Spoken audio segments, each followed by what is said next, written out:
The Sonoma Stompers are excited to welcome La Michoacana ice cream and treats to the family. La Michoacana ice cream is rooted in the world-famous ice cream traditions of Mexico. La Michoacana uses only fresh, natural ingredients, using recipes that have been handed down for generations. Every paleta is made by hand. Every scoop is crafted with love. Every bite, muy delicioso. La Michoacana Ice Cream and Treats, located at 18495 Highway 12 in Sonoma, 1219 Grant Avenue in Novato, and of course, right here at the ballpark. Hey, baseball fans, when visiting Sonoma, make sure to dine at Wit and Wisdom, a modern American tavern by world-renowned chef Michael Mina. Wit and Wisdom is famous for hearth cooking, their extensive wine list, and an upscale yet relaxed atmosphere. Wit and Wisdom is located at the Lodge at Sonoma. Make a wise choice. Dine at Wit and Wisdom in the heart of Sonoma. Can't make it to the game? No problem. Watch all Stompers home games streamed live on the Sonoma Stompers YouTube channel. You can catch all the action with Kieran Costa and Nate Martin starting 20 minutes before first pitch with the Stompers pregame show. Join us on the road for radio feeds of all Stompers road games, live on the Stompers Radio Network. 2-1 pitch to Keys. That one's bounced towards second. There'll be a play at the plate. They'll throw home from left field. Kicks away. Take a bow, Trent Keys, the walk-off hero. 2 outs in the top of the 9th. Braden Gens pitches. Beal strikes out swinging. Stomps win. The pitch to Sebastiani is hit a mile to deep left field. Coupland back at the track. See you later. The official headwear provider for the Sonoma Stompers is Melvin Roy. Melvin Roy hats, made to be lived in. From baseball nights in Sonoma to road trips anywhere. Everyday moments, Melvin Roy hats. This is legacy in motion. Melvin Roy. This season, AVA Tractor LLC is proud to support local baseball and the farming community that helps keep the wine country working. AVA Tractor provides vineyard-focused equipment for serious growers, including Deutz-Fahr tractors. From daily farming needs to the next generation of vineyard equipment, AVA Tractor is built for Napa and Sonoma growers who need ROI, local support, and equipment that can work in real vineyard conditions. Hit it out of the park with AVA Tractor LLC. Solutions made for your vineyard. Local expertise worldwide. Sotheby's International Realty is well known for their exceptional real estate agents that distinguish themselves in communities all over the world. To learn more about real estate in Napa, Sonoma, San Francisco, and the rest of the Bay Area, or around the globe, contact Sotheby's International Realty Wine Country Brokerage at 707-935-2288. That's 707-935-2288. Sotheby's International Realty. The Sonoma Stompers are excited to have Jacob's Restaurant providing all of our concessions this season. At the ballpark, you'll find gyros, Chicago dogs, pizza, and salads. But in their restaurant, you'll find an outstanding menu featuring the best Mediterranean-style offerings in town. Seafood linguine, chicken piccata, ravioli, risotto, pizza, and so much more. Don't forget to try their desserts. Jacob's Restaurant is located on 1266 Broadway, right next to Traintown. Jacob's Restaurant and the Sonoma Stompers, proud partners. The Sonoma Stompers pregame show is on the air. Kieran Costa and Nate Martin have you covered up until first pitch here on the Stompers Broadcast Network. Get all the insights and analysis for tonight's contest and hear from Stompers manager Zach Pace on the Stomper Report. Your coverage of Stompers baseball starts right now. Welcome to Sinsheimer Park here in San Luis Obispo, California. The Stompers and the Blues set for action here on the Central Coast. I'm Kieran Costa, joined alongside by my broadcast partner, Nate Martin. It's the Stompers pregame show here on a Tuesday evening in SLO. And Nate, maybe it's good to be out of the Bay Area. The Stompers lose back-to-back games to the cellar dweller Menlo Park Legends to finish out the weekend. Yeah, and neither game were really pretty for Sonoma. Both games, the reason why they got runs were mainly because of Menlo Park errors and capitalizing on those mistakes. In those games, you kind of want to punch them in the mouth to certify yourself as one of the favorites in the CCL North, and now you get the chance to prove that against the Slow Blues, who have won 9 straight. So it's a new opportunity, a new week, and an opportunity to get back on track. The Stompers and the Blues split the series up in Sonoma. That was to open up the CCL slate. The last 3 series they have played have all been splits. The one outlier was Sonoma coming here and beating Slow. That was in the 2024 CCL North wild card game. And Nate, going back to Sunday's contest, there was one bright spot, and that was Wesley Bass. And just seeing him out there, the new addition, made a very nice play in left. Made a very nice play in left and put together a pretty solid at-bat that, while resulted in an out, shows that he can work longer at-bats, which is always something that you really value. And if, it's something that we said all the time about his Georgia State teammate Hunter Carlson.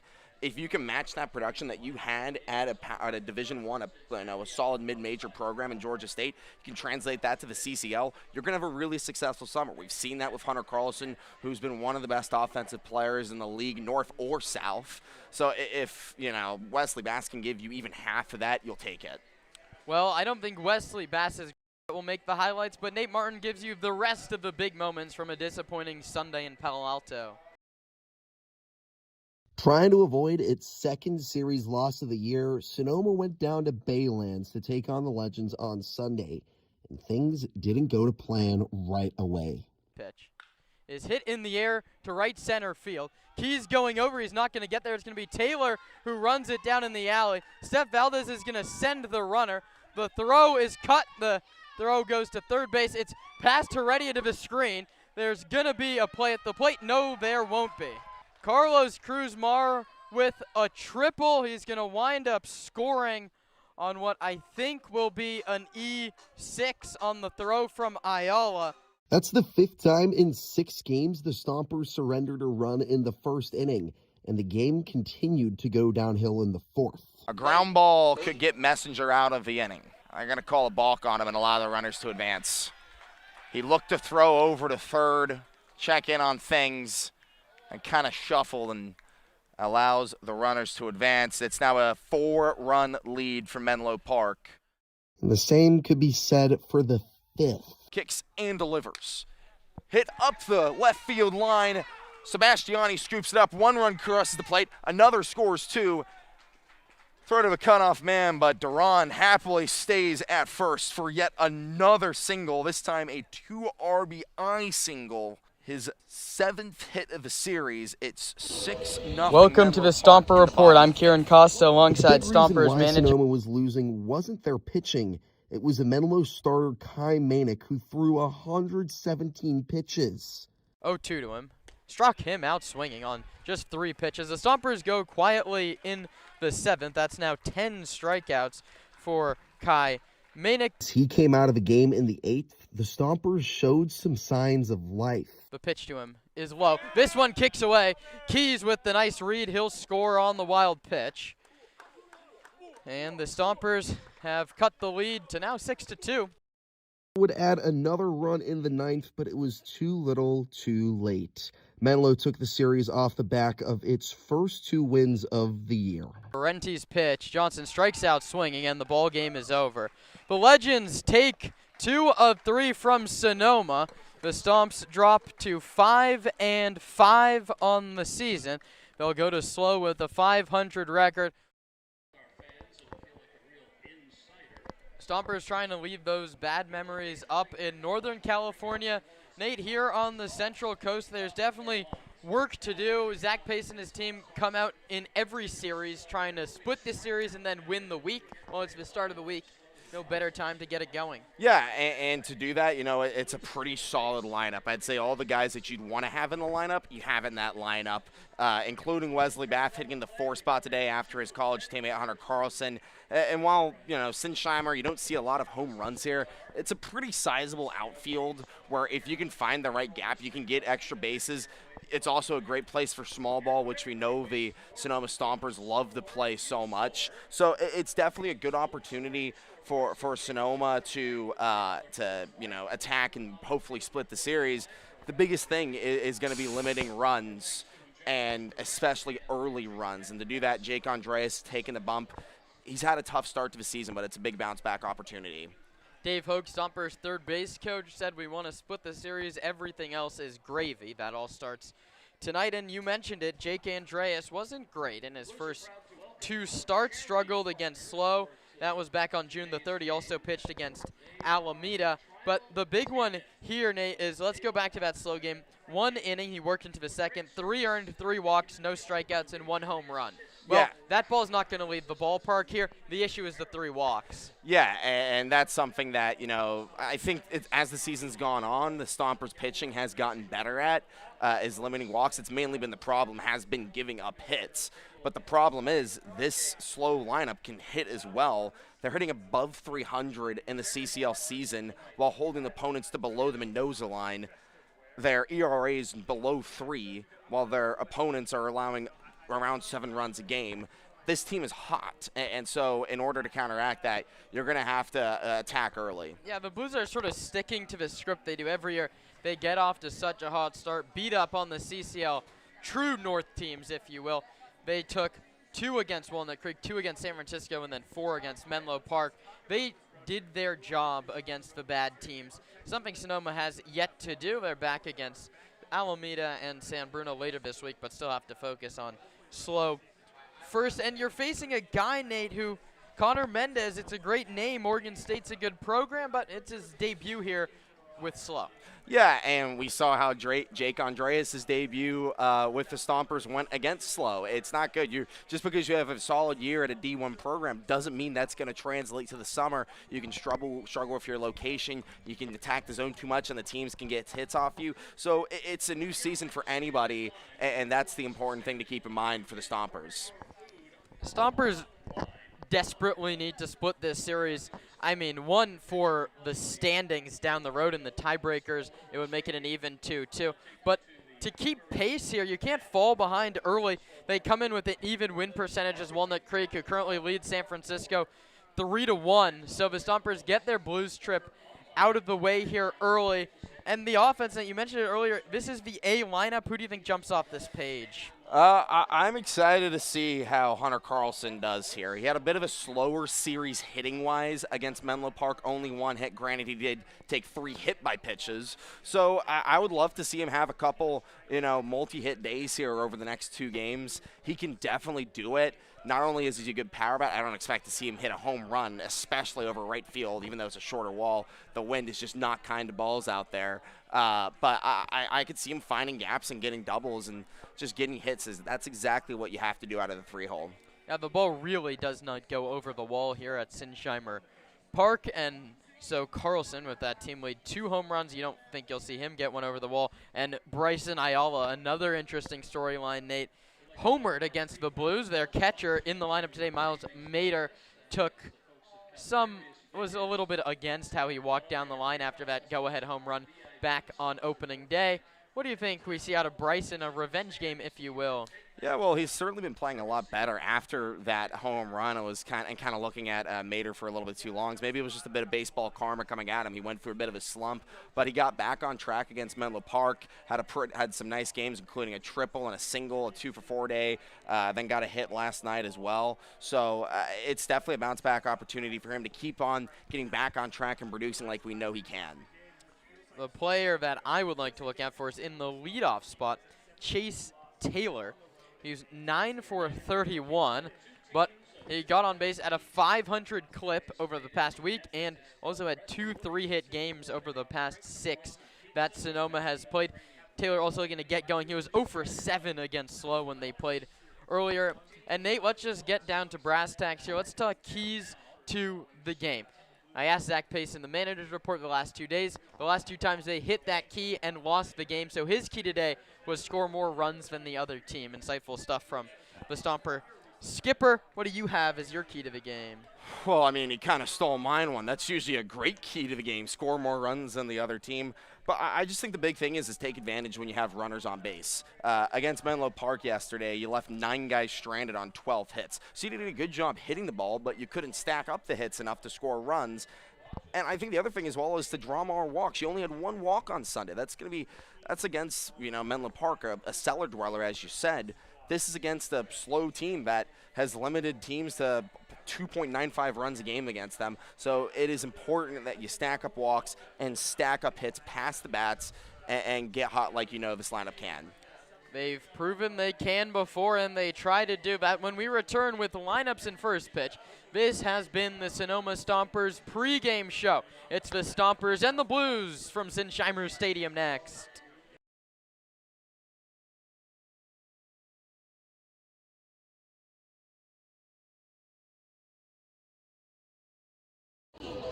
Welcome to the Stomper Report. I'm Kieran Costa alongside Stompers manager Zach Pace, and you're down here in Slow Skip. It's easily the longest trip of the year. Guys had the 5-hour bus ride today. How is the preparation for today a little different, at least for the guys? Yeah, just different, and we're on the road in a hotel, taking the bus ride down, but it's good for the team. Guys are all hanging out with each other, getting to know each other better, getting to know their roommates better, all that kind of stuff. So it's good for team chemistry, and hopefully it brings us together after a couple losses and helps us play a little bit better today. It's interesting dimensions here. It's overall deeper than Arnold, 335 down both lines. So the long ball not really going to be a factor today. It's a big outfield. Have you talked to your outfielders at all? What are you looking for out of them? Yeah, it's a bigger outfield. I want us to cover the gaps a little bit more, just to kind of cut down on that, the big part of the yard. But it plays pretty big too, so it's tough to get the ball out of the yard here, and there's just a lot of ground to cover out there. So as long as we communicate and stay all on the same page and take good routes, we should be okay. Speaking of one of those outfielders, Wesley Bass, the newest addition to the Stomper roster from Georgia State. I know you only saw one at bat from him on Sunday, and then you saw his BP rounds today. What are your first impressions? Good. I mean, he swings it hard. Ball comes off his bat really well. I was really impressed with him running down that ball in left field on Sunday, coming in, and he ran that ball down. That was pretty good. I was really impressed with that. So, just looking forward to seeing more of him, and I think he's going to be a good asset for our team. And then on the pitching side, Jake Andreas has struggled a little bit his first 2 outings, and he's already faced these Blues, gave up 3 earned in 1+ innings. What adjustments do you want to have him make facing the same lineup? Yeah, just, I think getting a little bit more comfortable out there, filling up the zone a little bit more. I know we did make a little adjustment with the changeup and the spin and that kind of stuff. So there's constant adjustments, always in this game, and I'm sure he'll make them today, and hopefully he does a good job for us. And then before we get to your key of the game, what's sort of a pitching plan after Andreas? He hasn't given you more than 3 innings this year, but you have said you want to lengthen him out a little bit if possible. I don't know. I think maybe 3 innings or so. We'll see how it goes. We have a lot of arms, so I want to try to get everybody in if I can in these 2 days, give them this experience at least. It's going to be a tough task, but I'll try my best, and I don't know, maybe around 50 pitches or so, and hopefully it gives us a good outing today. And then today during batting practice, you were hitting the fungos. Haven't seen you do that yet this year. How's the swing looking, Coach? It's feeling good. That's actually the 3rd time I've done it this year. But yeah, the first one I was really sore after, a lot of blisters on the hand. But yeah, now it's starting to feel pretty good. And I miss doing it, that's for sure. And then last one for you, key to the game here. It's a team you've had a pretty even series against over the last 4 years. You've, of course, beat them here in the playoffs, so you've proven to your guys you can win here. You've split the last 4 series you've played against them. Yeah, no, they're going to be a tough matchup for sure. I don't know. Key to the game, I would say, I'd like to score 6 runs today. I don't know, but I'm 0 for 2 on my keys to the game, so I don't know. Maybe we just got to score more runs than them for the key to the game, As long as we score more than them, I'm happy. Thanks, Skip. Thank you.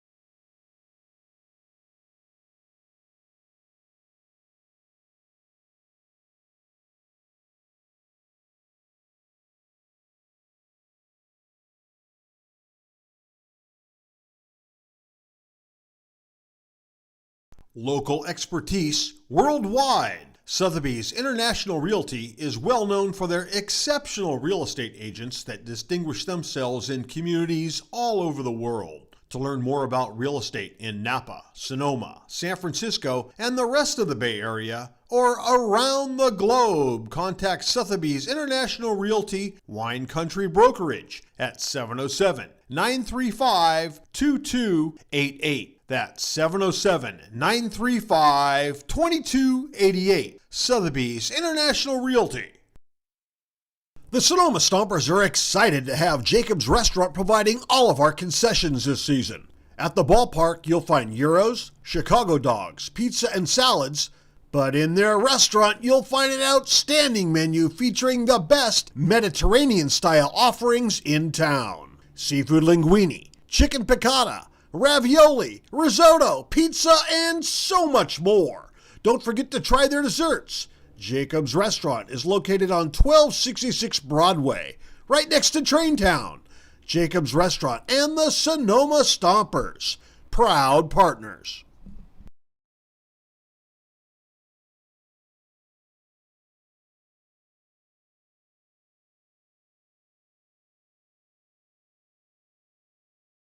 In your quest for roofing services, look no further than Crandall Roofing. Crandall's dedicated team of professionals guarantees excellence. From roof repairs to installations, Crandall delivers top-notch solutions with unmatched value. Crandall Roofing uses only Class A fire-rated materials, and Crandall Roofing is certified by the manufacturer to extend warranties up to 50 years of coverage. Crandall Roofing's simple pricing for roof services ensures transparency and ease. With straightforward rates and no hidden fees, Crandall Roofing makes roofing solutions accessible for all. Let your next roof be your last roof. Crandall Roofing, Diamond certified and proud partner of the Sonoma Stompers.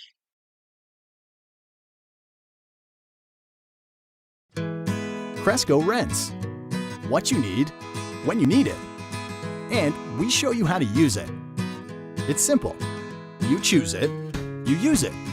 We have the right tool for every job. Never buy it, never store it. When you need it, just rent it. I'm Chris Smith, president of Cresco. If you need it, Cresco's got it. All over the Bay Area and online at CrescoRent.com. Can't make it to the game? No problem. Watch all Stompers home games streamed live on the Sonoma Stompers YouTube channel. You can catch all the action with Kieran Costa and Nate Martin starting 20 minutes before first pitch with the Stompers pregame show. Join us on the road for radio feeds of all Stompers road games, live on the Stompers Radio Network. 2-1 pitch to Keys. That one's bounced towards second. There'll be a play at the plate. They'll throw home from left field. Kicks away. Take a bow, Trent Keys, the walk-off hero. 2 outs in the top of the 9th. Braden Gens pitches. Beal strikes out swinging. Stomps win. The pitch to Sebastiani is hit a mile to deep left field. Coupland back at the track. See you later.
Nestled in the heart of Sonoma, Verano Cafe stands as the answer to locals yearning for wholesome food. Opened by Veronica Perez and Carlos Rubio, this cozy diner is nestled conveniently at the crossroads of Highway 12 and Verano Avenue. At Verano Cafe, breakfast, lunch, and dinner are experiences crafted with love and local ingredients. Each dish is a symphony of taste. But Verano Cafe isn't just about breakfast. Their lunch menu features favorites like fish and chips and classic French dishes catering to all tastes. Dinner includes house-made pasta dishes and elegant entrees. What really sets Verano Cafe apart is its commitment to quality and community. With locally sourced ingredients and a dedicated team that feels like family, Verano Cafe offers a warm and welcoming atmosphere. Whether you're a Sonoma local or a visitor, Verano Cafe promises to elevate your dining experience. Join us today and become a part of the Verano Cafe family. Verano Cafe, located at the crossroads of Highway 12 and Verano Avenue in Sonoma.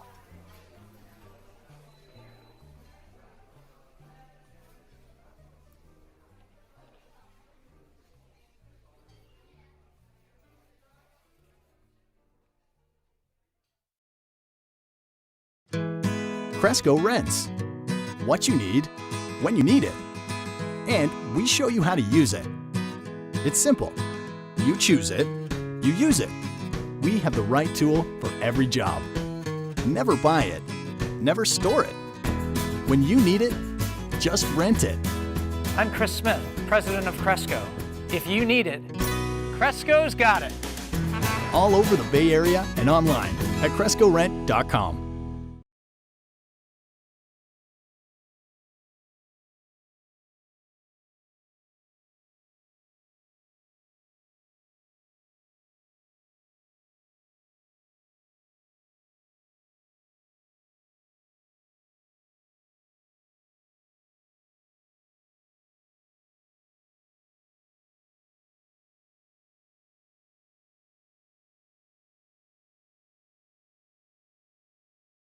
Local expertise worldwide. Sotheby's International Realty is well known for their exceptional real estate agents that distinguish themselves in communities all over the world. To learn more about real estate in Napa, Sonoma, San Francisco, and the rest of the Bay Area, or around the globe, contact Sotheby's International Realty Wine Country Brokerage at 707-935-2288. That's 707-935-2288. Sotheby's International Realty. The Sonoma Stompers are excited to have Jacob's Restaurant providing all of our concessions this season. At the ballpark, you'll find gyros, Chicago dogs, pizza, and salads. But in their restaurant, you'll find an outstanding menu featuring the best Mediterranean-style offerings in town. Seafood linguine, chicken piccata, ravioli, risotto, pizza, and so much more. Don't forget to try their desserts. Jacob's Restaurant is located on 1266 Broadway, right next to Traintown. Jacob's Restaurant and the Sonoma Stompers, proud partners. Can I have another beer, please? Can I have another beer, please? The first rule to carrying on is to not get carried away. The Sonoma Springs Brewing Company reminds you to always drink responsibly.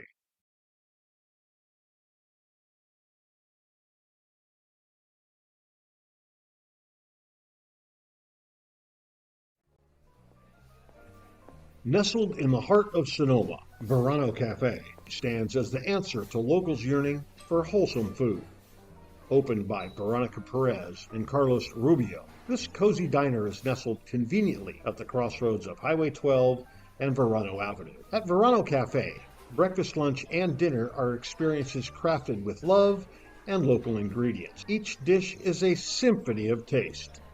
But Verano Cafe isn't just about breakfast. Their lunch menu features favorites like fish and chips and classic French dishes catering to all tastes.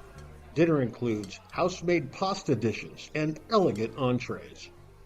What really sets Verano Cafe apart is its commitment to quality and community. With locally sourced ingredients and a dedicated team that feels like family, Verano Cafe offers a warm and welcoming atmosphere. Whether you're a Sonoma local or a visitor, Verano Cafe promises to elevate your dining experience. Join us today and become a part of the Verano Cafe family. Verano Cafe, located at the crossroads of Highway 12 and Verano Avenue in Sonoma.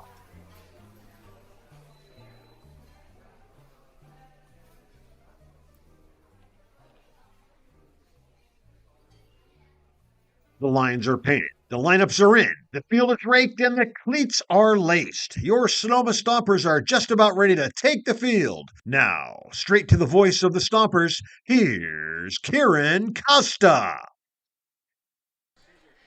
The Stompers down on the Central Coast to try and cool off a red-hot slow Blues team. 9 straight victories for the Blues, a 10-2 record for Dean Trainer's bunch. The Stompers enter at 5-5. They'll go up against Connor Mendez, a 6', 215-pound righty from Pasco, Washington. The 22-year-old stopped at St. Martin's and then Lynn Benton Community College before making his way to Corvallis. He played last year at Oregon State. 8 games, 7 of those starts. He had a 7.23 earned run average over 26 innings, 11 walks and 21 strikeouts. So he's going to come into the zone against this lineup as announced by manager Zach Pace. The center fielder Chase Taylor leads off, followed by the third baseman Tino Vassell and the catcher Hunter Carlson. The left fielder Wesley Bass makes his debut in the cleanup spot. The second baseman Misael Europero hits 5th, and the first baseman Trent Keys hits 6th. 7, 8, and 9 give a DH Angel Garcia, the right fielder Connor Johnston, and the shortstop Bryson Ayala. A pretty usual 9-1 debut for the Stomps. Nate, what do you want to see out of Wesley Bass? Well, some hits would be nice, getting on base. But I just want to see more of what we saw in his first at-bat, which he worked a long at-bat. He made the pitcher earn that out. And that's something that can go far in this league. And something that you'll get rewarded with hits, with walks, getting on base and passing the bats. Now, he's got a really solid top 3 of the order in front of him. Taylor, Vassell, and Carlson have all gone on base at really good rates, including Chase Taylor, our most recent player of the week on social media, and then Hunter Carlson, the league leader in RBIs. So he's got a lot of opportunities to advance those runners and score those runners. That's exactly what you want out of Wesley Bass on his debut. We'll see if the Stompers can set him up as Chase Taylor gets set to dig in from the left side, sporting the Stomper road gray uniform. Sonoma in Navy script across the front with Navy numbers on the back, the orange numbers on the front for the Stompers. Taylor, Vassell, and Carlson here in the first. Mendez, a righty, up on the hill. He's working from the windup. Chase Taylor, a lefty. Away we go as that's a called strike by the home plate umpire Brian Ashbrook. It's 6:09 p.m. and 64 degrees.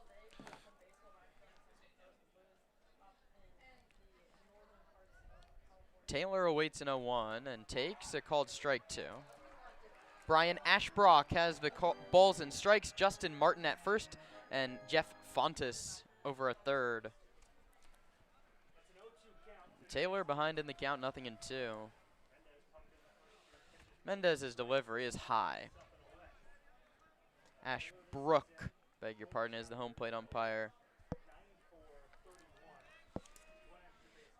Taylor coming off a 3-hit game Sunday in Palo Alto. Mendez shakes off twice and now comes home. Taylor strikes out swinging. Oh, beg your pardon, he got a piece.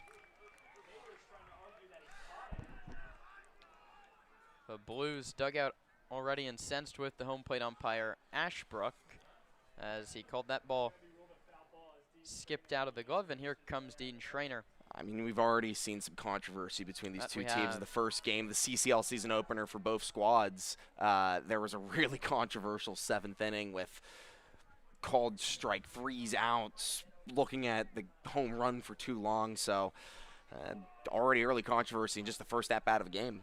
Dean Trainer back in the dugout. Chase Taylor back in the box leading off the ball game. The 1-2 to him. He struck out on that pitch. So it took Mendez an extra pitch, but Taylor strikes out for the 8th time this season. He remains hitless against the Blues this year. That brings up Tino Vassell.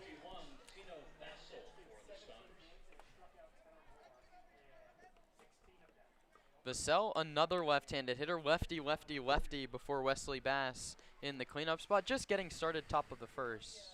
1 out, nobody aboard. Tino, 8 for 29 this season, 3 doubles, a triple, and a home run. First pitch to him is high for a ball. Vassell from USF had a couple of knocks on Sunday at Baylands, a single and then a 9th inning double. Here he's yet again in the 2-hole, and he takes a curveball that stays high.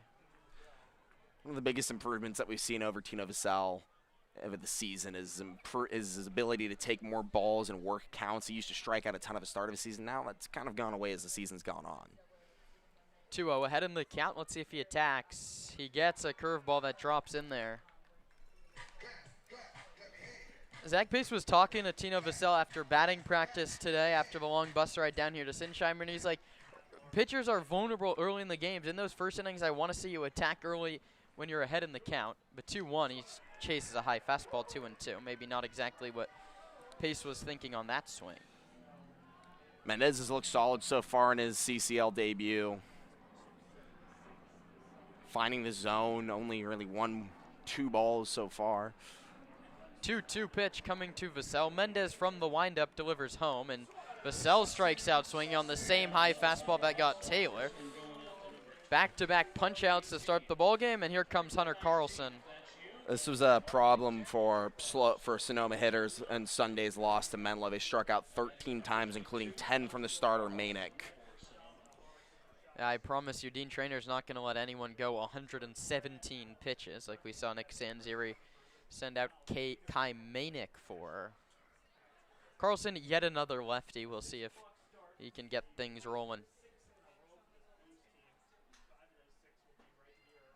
Mendez shakes off Mater and comes home. He misses up and outside with a fastball. We'll set the defense behind Connor Mendez. It's Nahar, Chavez, and Suzuki left to right.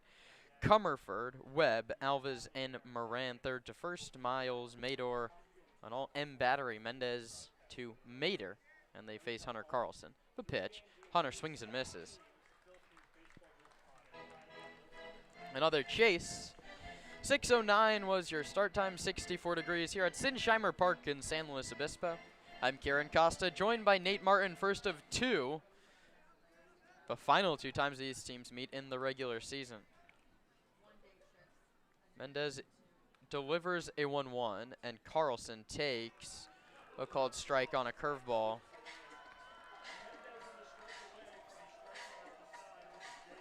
Pretty linear 12-6 curveball, goes up and then it drops in there. No sweeper, no slurve action. Carlson struck out twice on Sunday. 1-2, struck out here too. The first 3 Stompers all go down swinging on a high fastball, and a pretty solid first inning for Connor Mendez. Couldn't have drawn it up any better. No runs, no hits, no errors, none left. Nothing across for the Stompers, with the Blues coming up in the bottom half.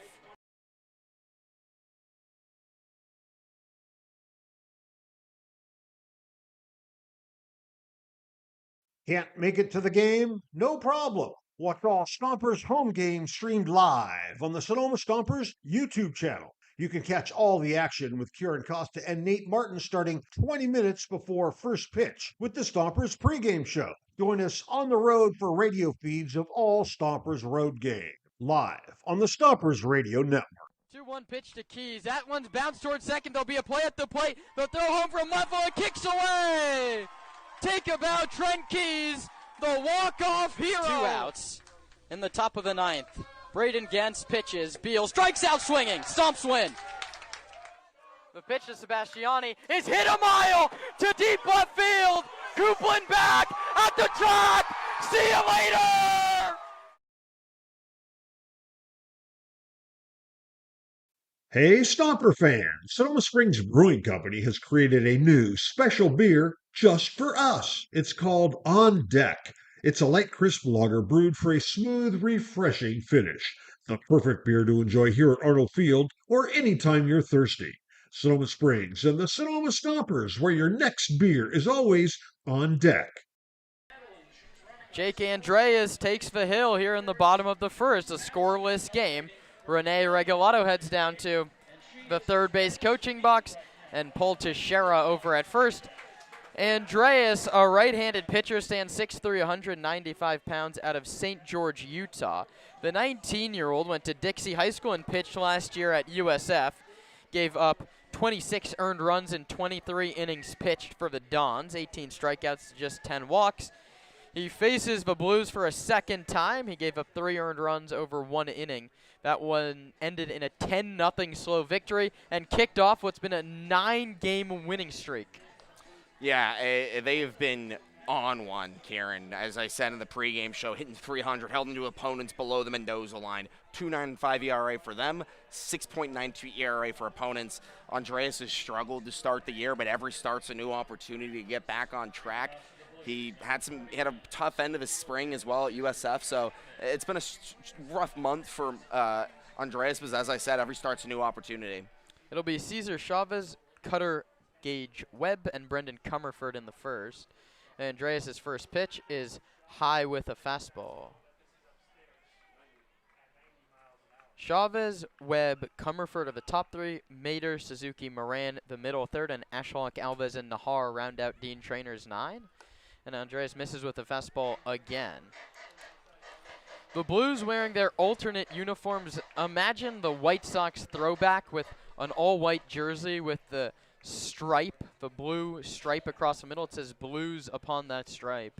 2-0. Andreas gets a called strike. The count's 2-1. And as Nate mentioned, the Stompers have a team ERA of 6.93 this year. And Zach Pace's crew's coming off back-to-back years where they had the best team ERA in the league. Andreas' pitch is popped foul and out of play to Cesar Chavez. The Cal State LA righty awaits a 2-2 pitch. We'll set the defense behind Andreas after he delivers a 2-2 pitch to Chavez. Working from the wind, he'll step off and have Hunter Carlson go through the signs again. So there's your battery, Andreas to Carlson, Bass, Taylor, Johnston. That's left to right in your outfield. Andreas' 2-2 pitch. Ring him up. Cold strike 3 over the outside corner. So now Andreas is a third of the way to matching the Blues starter Mendez, who struck out the side in the top of this inning. Andreas now works against Cutter Gage Webb. He drove 11 for 26, a double, a home run, and 8 RBI. That home run was off of Andreas at Arnold Field. And their second meeting, they'll start with the hitter ahead 1-0. And that was also Webb's first game for the Blues. A Rice Owl, really solid lefty power bat. But as you mentioned, the ball is really not going to travel here at Sinsheimer. If Andreas can induce that same fly ball, it'll be an out. Here he misses inside with a fastball.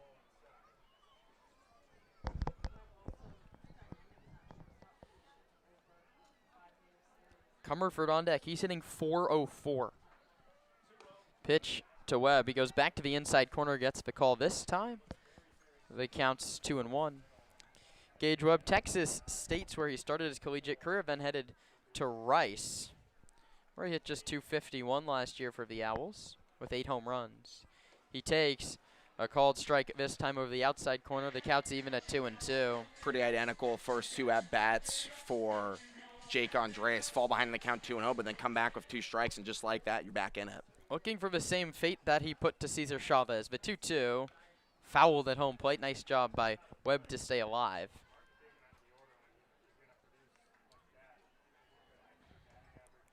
Stompers looking to climb back above 500 and get back in the win column. An L2. So far, 2 losses that felt like winnable games against Menlo Park. 2-2 pitch. Cold strike 3, outside corner. Brian Ashbrook took his time, but he rung him up.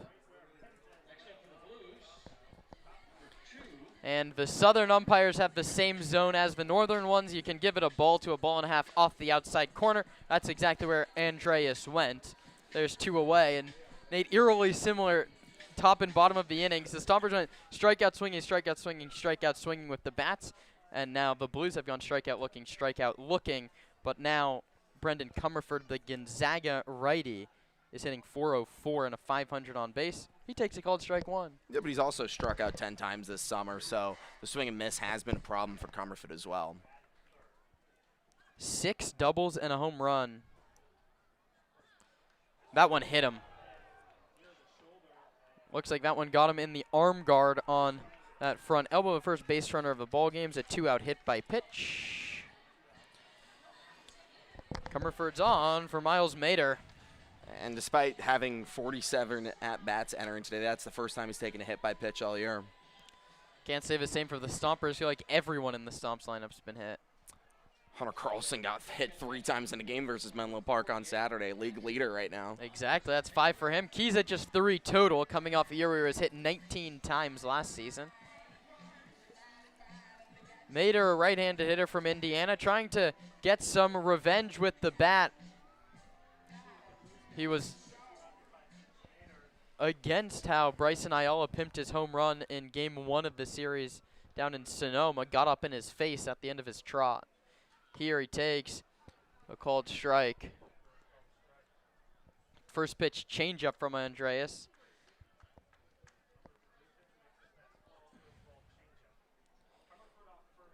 Mader, 12 for 26. Knocked the ball around pretty well after his first year played out in Bloomington. Dancing off first is Comerford, not running. Pitches low, blocked by Carlson. And this is an even bigger backstop than Arnold Field. If it gets past Hunter Carlson and rolls and stops at the edge of the backstop, Nate, I honestly think if you have a great jump, you could take 2 bases. This is easily the biggest backstop we have in the CCL North, maybe even the entire league. If anything gets by Carlson, he has to be out of that crutch and sprinting backwards to get it. 1-1, outside 2-1. But Carlson, you know, naturally a catcher. He's done a solid job behind the dish so far this year. It helps when you have 4 different guys you kind of can rotate between and figure out which ones you like the most to use defensively in each game. Mader from Atlanta, Georgia. 33 ranked prospect out of Georgia. Carlson's going to try and throw out the runner heading to second. Swipe tag is late, says Jeff Fontes, and that's a stolen base for Comerford. I think if that throw was on line, he still would have had it. That was a great jump by Brendan Comerford. It's the 8th steal for Brendan. He's been caught just once. So now a base hit to the outfield will give the Blues the lead. Stompers trying to avoid the fate they had to the Blues the second game up in Sonoma, 10-0 to the visitors in that one. That one's a called strike. The count runs full at 3-2.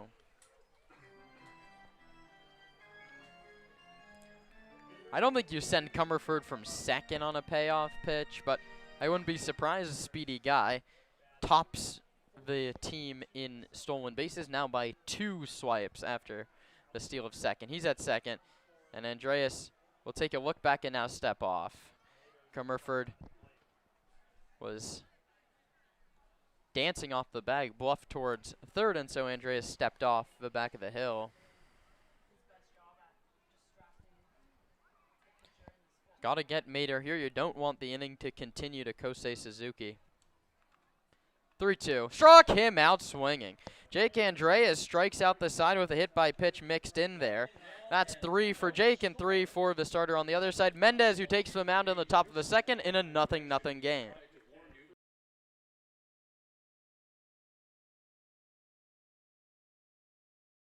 Can't make it to the game? No problem. Watch all Stompers home games streamed live on the Sonoma Stompers YouTube channel. You can catch all the action with Kieran Costa and Nate Martin starting 20 minutes before first pitch with the Stompers pregame show. Join us on the road for radio feeds of all Stompers road games, live on the Stompers Radio Network. 2-1 pitch to Keys. That one's bounced towards second. There'll be a play at the plate. They'll throw home from left and kicks away. Take a bow, Trent Keys, the walk-off hero. 2 outs in the top of the 9th. Braden Gens pitches. Beal strikes out swinging. Stomps win. The pitch to Sebastiani is hit a mile to deep left field. Coupland back at the track. See you later. Can I have another beer, please? Can I have another beer, please? The first rule to carrying on is to not get carried away. The Sonoma Springs Brewing Company reminds you to always drink responsibly.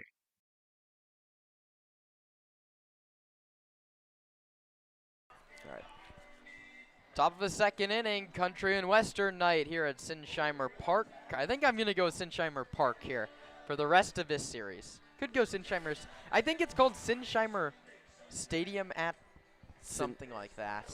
I put it in the address as Sinsheimer Park, and it showed up. So, I mean, Sure. Call it Sinsheimer Park, call it Sinsheimer Stadium, call it whatever you want. Either way, the Stompers need to win on the road against San Luis Obispo. They'll have Wesley Bass, Misael Europero, and Trent Keys. It's Bass's just his second at-bat with Sonoma. He is hitting cleanup today from Marietta, Georgia. Went to Georgia State, and as a true freshman, hit cleanup for them just about every day. 36 games, a .313 average, and a .424 on base. Extra base hits were there, 7 doubles, a triple, and 2 home runs. The biggest knock on him is the swing and miss. As you see, he shook hands and had a conversation with Miles Mader, a couple of Georgia boys. Mader, the Blues catcher from Atlanta, and Wesley Bass from Marietta. Bet they're loving the Country Western night here. I know. Every night's Country and Western night down in Georgia. Mendez shakes off again. He shook off once in at-bat so far. Bass hits it foul over Jacoby Heyer's head in the first base coaching box. It's the first time we've really seen any Stomper be able to send a ball anywhere besides, 2 feet from the plate.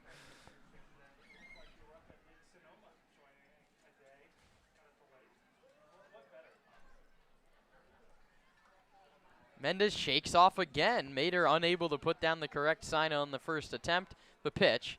Bass fouls it back, and the count's 0-2. And I'm not surprised. It's a 22-year-old starter who's pitched 4 years of college baseball against a true freshman catcher. Mendez is going to shake him off until he gets the sign he likes. He wants to call his own game. And it's also, it's Mendez's first start of the summer. The slow catchers don't really know what he's like. They've barely thrown to each other. It's definitely an adjustment and something that you hope to take advantage of if you're Sonoma. The 0-2 to Bass. Bounced foul third base side this time. Wesley continues to battle. The count holds at 0-2. And that one was nearly in the dirt right there. That's what we talk about when we mean Wesley Bass can get long at-bats and make you earn that out. On the out-of-town scoreboard, the Crawdads finish off a victory over the Seagulls 7-1. That's just gone final at Monte Vista. 0-2 pitch coming from Mendez. Wesley takes low outside. Mader, an athletic block. Back in the count at 1-2. Bass looks like an athlete and runs like an athlete. Almost beat out that ground ball on Sunday and made a very nice running play in the left center field alley also in that loss to Menlo Park.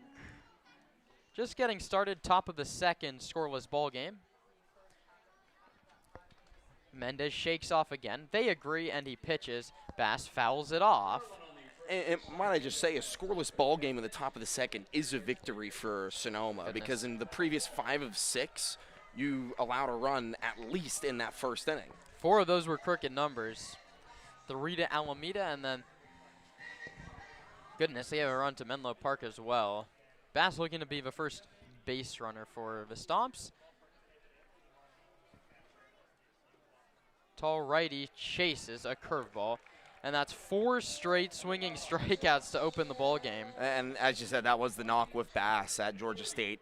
40 of his 99 at-bats ended in him being retired via a strikeout. So it's something to address as the summer goes on. We've seen Tino Vassell, a guy who struggled with strikeouts in the spring at USF, have better approaches as the summer goes on. Let's hope Bass can have the same. Now Misael Europero. He's a lefty from Youngstown State. All Horizon League freshman team for Europero. Slightly open stance from the left side, as I mentioned, and he swings and misses. And that's a big knock against Europero, is 9 strikeouts as well. So it's been really a knock on the entire Stompers lineup, top to bottom, is swing and misses. You're a pair behind in the count, no balls and 1 strike. Mendez's pitch. Swing in, fouled into the glove of Mater. The count's 0-2. Stompers haven't struck out 5 consecutive times yet this season. I don't think they've struck out 4 consecutive times this season. Although the swing and miss has been an issue. Paul Materena, the hitting coach, beg your pardon, continues to harp on it. This team just swings and misses way too much. Your pair can be thrown into that bucket. 9 strikeouts and 28 at-bats. But the average sits at 7 for 28, 4 RBIs and 9 walks as he takes a pitch that misses a fastball 1-2. And Mendez touching 93 on that fastball. That is probably some of the fastest velo the Stompers have seen all summer. But nothing they haven't seen, especially for Misa in the Horizon League. He strikes out swinging 5 in a row. My goodness, all swinging, Nate. We're already halfway to, Mendez is already halfway to Manick's mark on Sunday, except he's done it in 2 2/3, and Manick did it over 7+. That's what I mean when you said you have to adjust that problem from Sunday, because it's not going to translate well when you're going from Menlo Park to slow. Let's see if Trent Keys can change that. He was on base 6 times in the 2 meetings up in NorCal. He takes a first pitch curveball that drops in 0-1. Oh, Keys 12 for 33 doubles, 4 RBI, 8 walks, 4 strikeouts, and 3 hit by pitches. I'm not a betting man, but if I were to place a bet, I would imagine Keys behind 0-2. Keys does not strike out here as he goes swinging at something in the dirt. I mean, maybe I should stay not a betting man. It's a nice off-speed pitch down at the bottom of the zone. Had Keys chasing. Keys looking for a 4-year opportunity out of JUCO years. Los Medanos and then last year at Delta. 0-2 to him. Is high, 1-2. Trent's got to get on. It's something he's done so well. He's been on base twice in every single league contest that he's played in. At what point do you start bunting for a hit? That's a Zach Pace classic. Connor Johnson in the 8-hole would be my guess. 1-2 pitch to Keys. Takes low outside 2-2, and at least he's working a count. Other than Wesley Bass, the Stompers have gone pretty quietly. Did Coach Maturana bring a $10 bill with him for the Stompers? I don't think there's a 10 posted today. Only certain games will he put that up. 2 balls, 2 strikes, 2 outs. Right on left. Mendez stares in, shakes off Mater, and comes home to Keys. Struck him out swinging. 6 straight strikeouts to start the ballgame for Connor Mendez. That's how you debut for a new ball club. 1.5 in the books. We're still scoreless.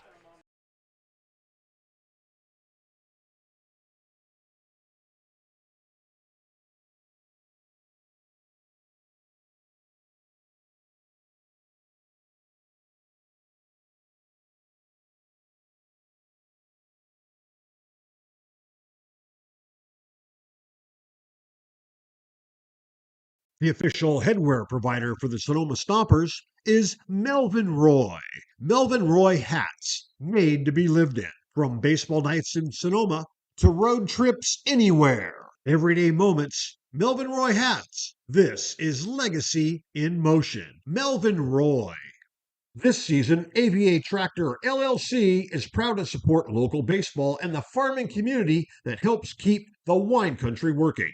AVA Tractor provides vineyard-focused equipment for serious growers, including Deutz Fahr tractors. From daily farming needs to the next generation of vineyard equipment, AVA Tractor is built for Napa and Sonoma growers who need ROI, local support, and equipment that can work in real vineyard conditions. Hit it out of the park with AVA Tractor LLC. Solutions made for your vineyard.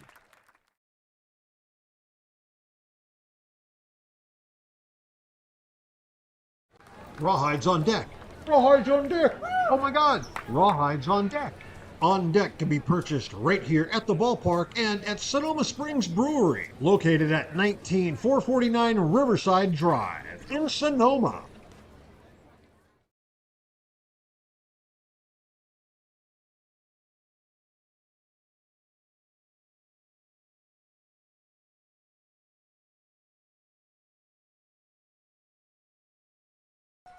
Kosei Suzuki, CJ Moran, and Mason Ashlock against Jake Andreas. And this one's fouled back. Suzuki 267 average, 281 on base. Looking to be the first player in the ball game to put the ball in play. All 6 Stompers have struck out. Andreas struck out 3 in the first. Called strike over the outside corner, 0-2. Andreas, 2 strikeout looking. He hit Brendan Comerford, who stole second, but stranded him there by striking out Mater. His 0-2, outside and low. Yanked a fastball.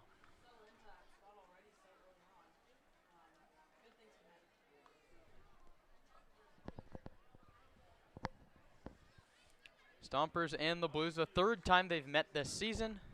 The first of 2 here at Sinsheimer. 1-2. Struck him out looking. It's 4 for Jake Andreas. So far, this feels like one for the fans of pitching. It does. Strikeouts, not even. Yet, if you like offense and defense, you've got nothing to cheer about just yet. If you like strikeouts, 7 combined through 11 hitters, 10 of them have struck out. Andreas' pitch, swing and a miss, chased a high fastball. And just a $192 this year, but 4 doubles and a home run, so when he connects, it goes far.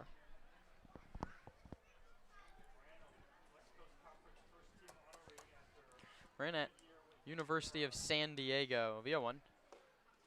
Drops in there, that's that curveball, and it's a beauty from Andreas. And that's where he's been all day, or at least this inning, ahead. It's no balls and 2 strikes, as it's a scoreless ball game here in the bottom of the 2nd. Struck him out swinging. Good morning, good afternoon, good night. CJ Moran heads back to the home dugout. 5 strikeouts for Jake Andreas. Breezing through inning number 2. Now, here comes Mason Ashlock, another Rice Owl, another guy that hits the ball hard and far. 2 doubles and a homer. This is a guy you can strike out, though. He's gone down 9 times in league action, and he's behind 0-1. We've seen Stompers pitching get strikeouts against the Blues. Wesley Harwell, who usually has been the first man up after Andreas. 0-1. Called strike outside corner, 0-2. Andreas' pace, too, ridiculous. Very good. But as I was saying, Harwell, I mean, got 5 strikeouts in 2 2/3 against the Blues. Evan Sandoval in an inning and a third got 3 strikeouts as well. 0-2 pitch. Andreas shakes off Carlson. Now they agree. From the windup, he delivers. Hit foul down the right field line. Twisting out of play. He struck out Chavez and Gage Webb in the first. Then he hit Comerford with the pitch and struck out Mater. He struck out Suzuki and Moran in the 2nd. 1 pitch away from setting Ashlock to that same fate. 0-2 pitch. Struck him out swinging. All 12 outs today have been strikeouts, 6 aside. We head to the 3rd. Let's see if anyone can put the ball in play. It's scoreless between the Stompers and the Blues on the Sonoma Stompers broadcast network.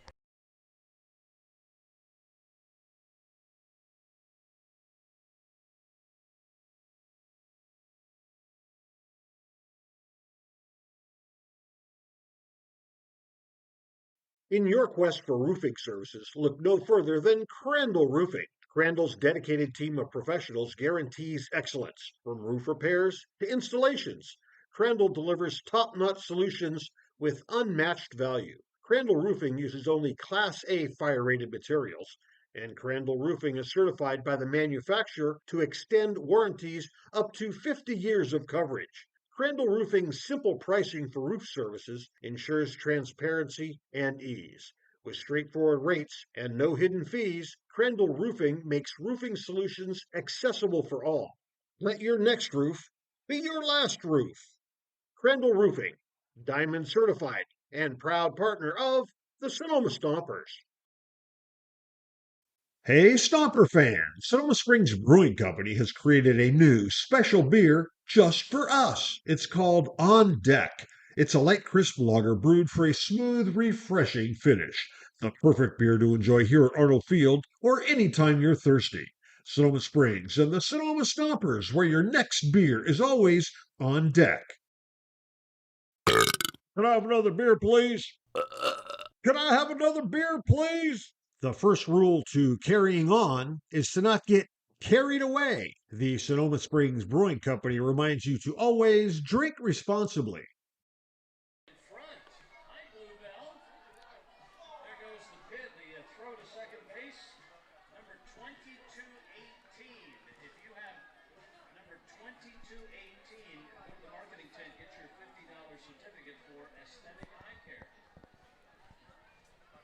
Top of inning number 3, the Stompers need a ball in play. All 6 hitters have struck out, and all 6 hitters have struck out swinging. That's kind of the biggest issue. Someone's got to put the ball in play. The 3 guys trying to do it here is Angel Garcia, Connor Johnston, and Bryson Ayala.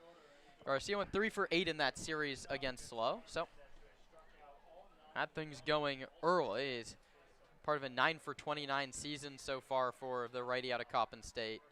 Takes fastball at the knees for a called strike. If you look at the strikeout numbers for the next 3 guys, Garcia, Johnston, Ayala, 12 on the year for Garcia, 7 on the year for Johnston, and 11 for Ayala. Garcia and Ayala the top 2 on the ball club. Garcia behind 0-2. So that big curveball had Angel fooled. Double homer, 6 driven in. That's on the season.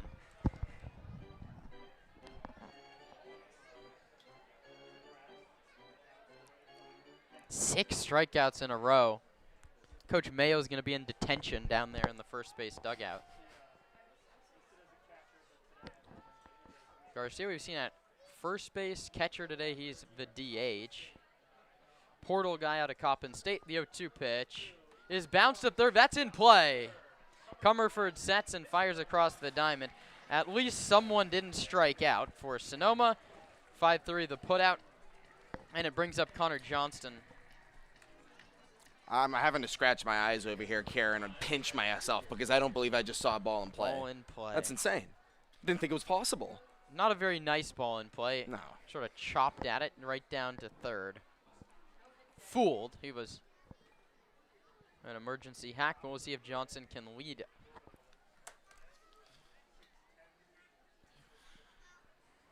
See if Connor Johnson can change. If at a left-handed hitter. Mendez from the windup as he's been all night. CJ takes a called strike outside corner.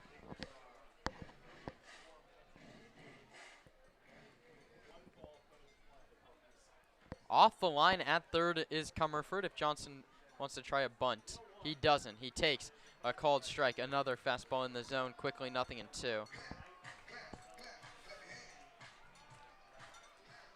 Johnson 4 for 25. He struck out to end the last 2 games.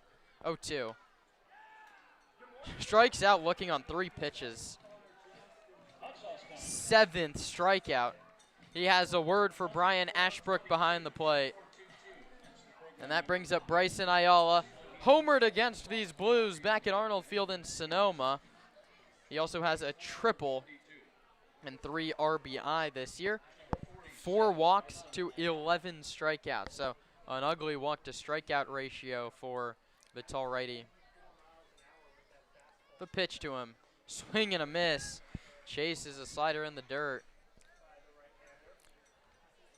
Ayala played his freshman year at Tulane. Played through a broken finger.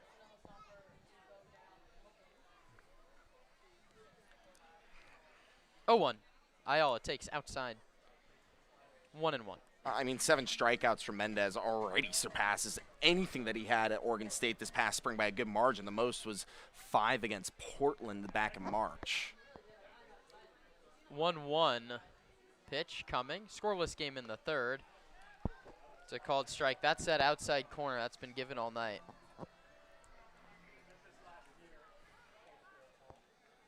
Ayala's got to get something rolling here.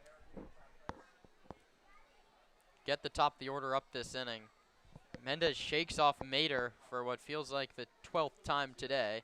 And Ayala hits it towards the right side. Sliding play by Alves. Sets his feet and throws to first. Nice play by Alves in the hole to get Ayala. Stompers have gone 9 up and 9 down against Connor Mendez. We head to the bottom of inning number 3 in a scoreless ball game.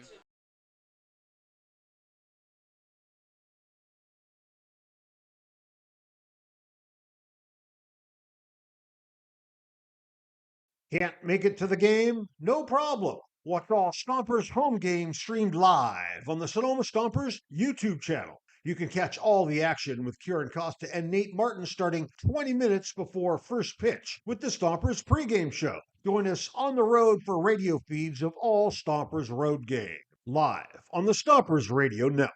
2-1 pitch to Keys. That one's bounced towards second. There'll be a play at the plate. The throw home from left field. Kicks away. Take a bow, Trent Keys, the walk-off hero. 2 outs in the top of the 9th. Braden Gantz pitches. Beal strikes out swinging. Stomps win. The pitch to Sebastiani is hit a mile to deep left field. Coupland back at the track. See you later.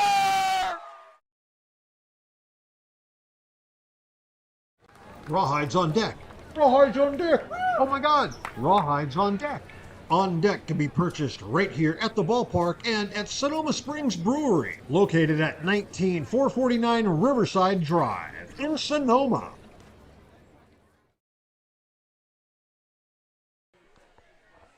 Jake Andreas back out on the hill for his 3rd inning of work. It took him 28 pitches to get through the first 2 innings. About 6 strikeouts and 1 hit by pitch. Brady Alves, Dominic Nahar, and then back to the top and Cesar Chavez.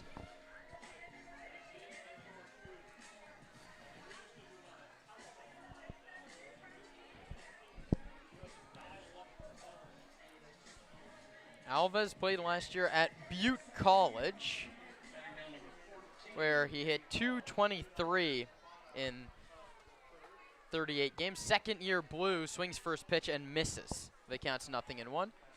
Brady, 6'1", 185-pound righty from Fallon, Nevada. Looking for his first hit in league action, 0-4-10. 0-1. Takes just high, and the count's 1-1. I mean, based on what we've seen so far and just what I know about baseball, it feels like he's due for one over this series. He is due for one. 0-for-10 with 4 strikeouts so far in league action. 1-1. Called strike, outside corner.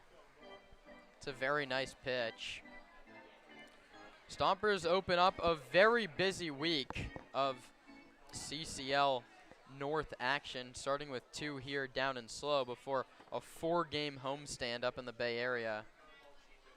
The pitch. Struck him out swinging. 7 strikeouts, 8 hitters for Jake Andreas. We're seeing a pitching masterclass so far here at Sinsheimer.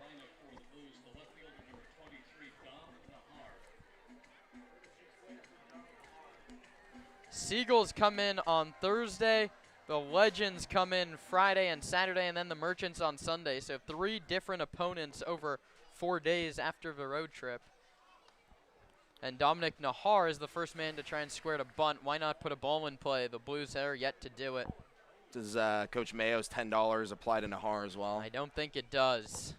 I don't think Mayo's got $10 for his guys either. I think he'd pay $100 to see a knock. This one's popped up. Very shallow left field. Ayala is under it and makes the catch. So it took the Blues 9 hitters, but finally a ball is in play. It's a pretty easy P6, and there's 2 down. Let's finish off the weekend schedule. There's 4 theme nights at Arnold Field. Sonoma Little League nights Thursday, World Cup night, wear your favorite soccer jersey or honestly any jersey. That's Friday. Saturday, Latino Heritage Night, and then a Father's Day game on Sunday. You can find your tickets at stompersbaseball.com. Nothing beats the Arnold Field atmosphere. Chavez is behind 0-1 in his 2nd look. We'll see if the Blues can get anything rolling. Now they're everybody's 2nd chance to get a knock off Jake Andreas. And by get a knock, I mean put the bat on the baseball in play. 0-1 pitch. And going back to that strikeout from Chavez to start the bottom of the first. I mean, that was only the 2nd time Chavez has struck out all year, making it even more impressive from Andreas. 1 ball and 1 strike. Jake pitches. Check swing, appeal to first. No, he did not. Justin Martin over at first today. Different umpire set than we have up in the north. Chavez hits this one to Ayala. Gets a room service hop. He sets his feet and throws to first. Couple balls in play, but Andreas still cruising through 3. The quickest first 3 innings we've seen all year. Nate Martin takes over on play-by-play for the 4th in a scoreless ball game.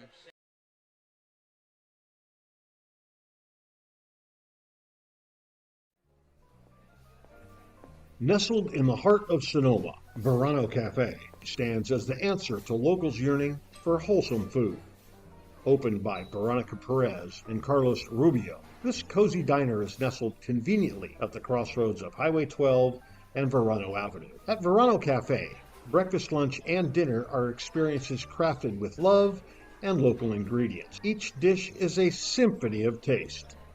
But Verano Cafe isn't just about breakfast. Their lunch menu features favorites like fish and chips and classic French dishes catering to all tastes. Dinner includes house-made pasta dishes and elegant entrees. What really sets Verano Cafe apart is its commitment to quality and community. With locally sourced ingredients and a dedicated team that feels like family, Verano Cafe offers a warm and welcoming atmosphere. Whether you're a Sonoma local or a visitor, Verano Cafe promises to elevate your dining experience. Join us today and become a part of the Verano Cafe family. Verano Cafe, located at the crossroads of Highway 12 and Verano Avenue in Sonoma.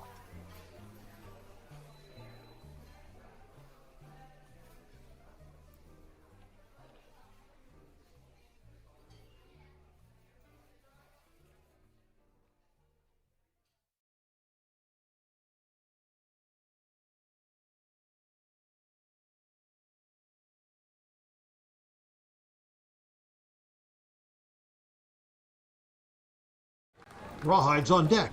Rawhides on deck. Oh my God. Rawhides on deck.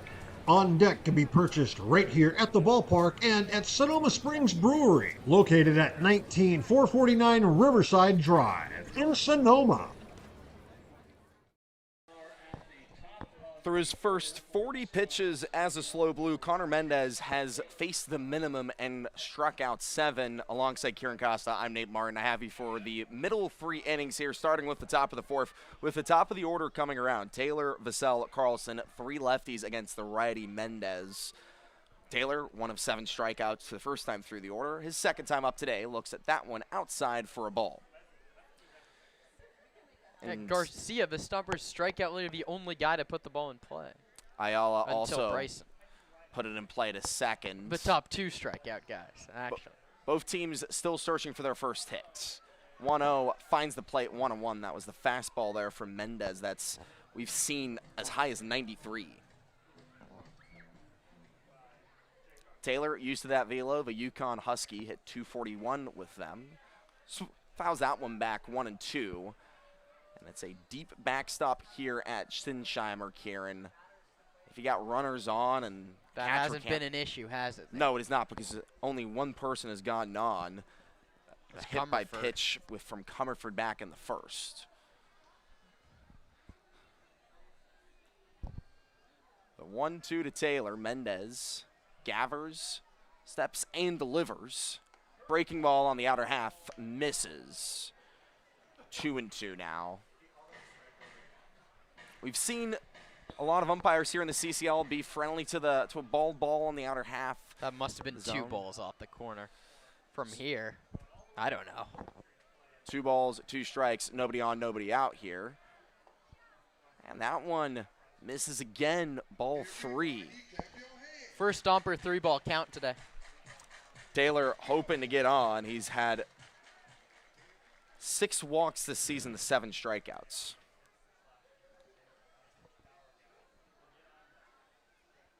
The payoff pitch for Mendez. Chopped over to third, a one-hopper throw across the infield in time.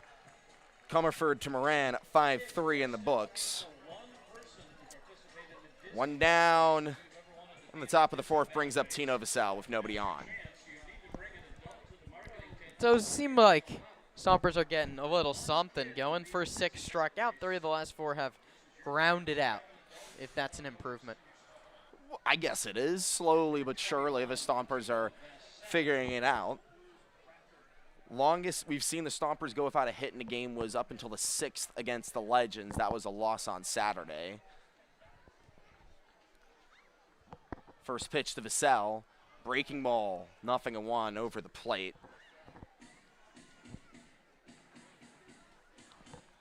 Four-year college guy, Mendez, most recently at Oregon State. This is his first appearance of the summer, nearly a month in.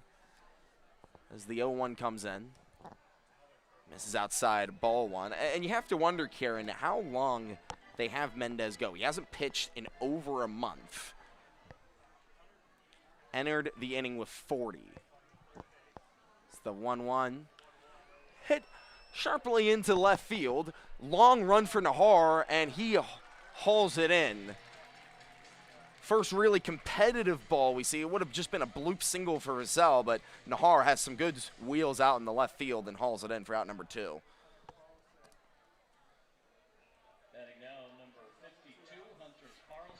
Brings up Hunter Carlson, who struck out first time through.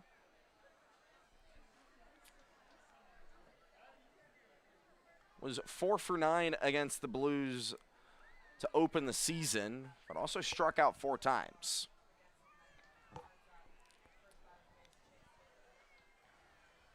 Mendez, deep breath on the mound against the lefty Carlson. Righty on lefty is kind of looking to slow things down here. Yeah, there was some conversation between Mater, Ashbrook, and Carlson about something down there. Well, we're ready. First pitch to Carlson, taken on the outer half for a ball.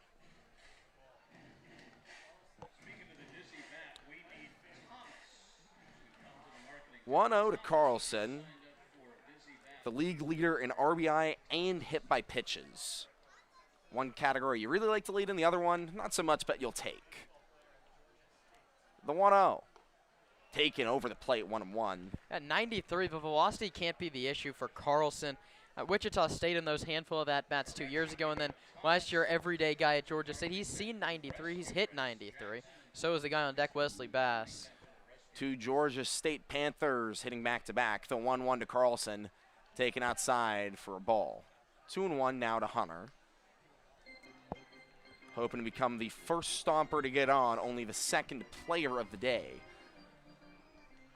And Stompers got no hit into the 6th on Friday and won.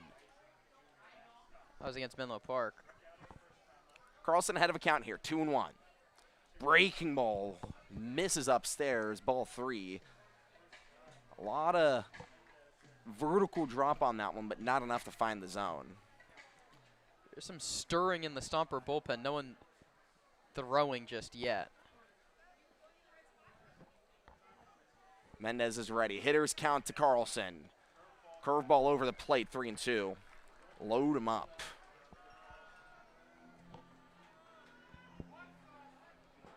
A couple times this inning, we've seen Mendez get into 3-ball counts for the first time of the game, but he's gotten out of it each time. 3 balls, 2 strikes, 2 down here in the top of the 4th, still scoreless between the Stompers and the Blues. The pitch comes, fouled back, we'll do it again. Best at bat so far for any Stomper. Got into a 3-2, fouled off a 3-2. Just has to get on by any means.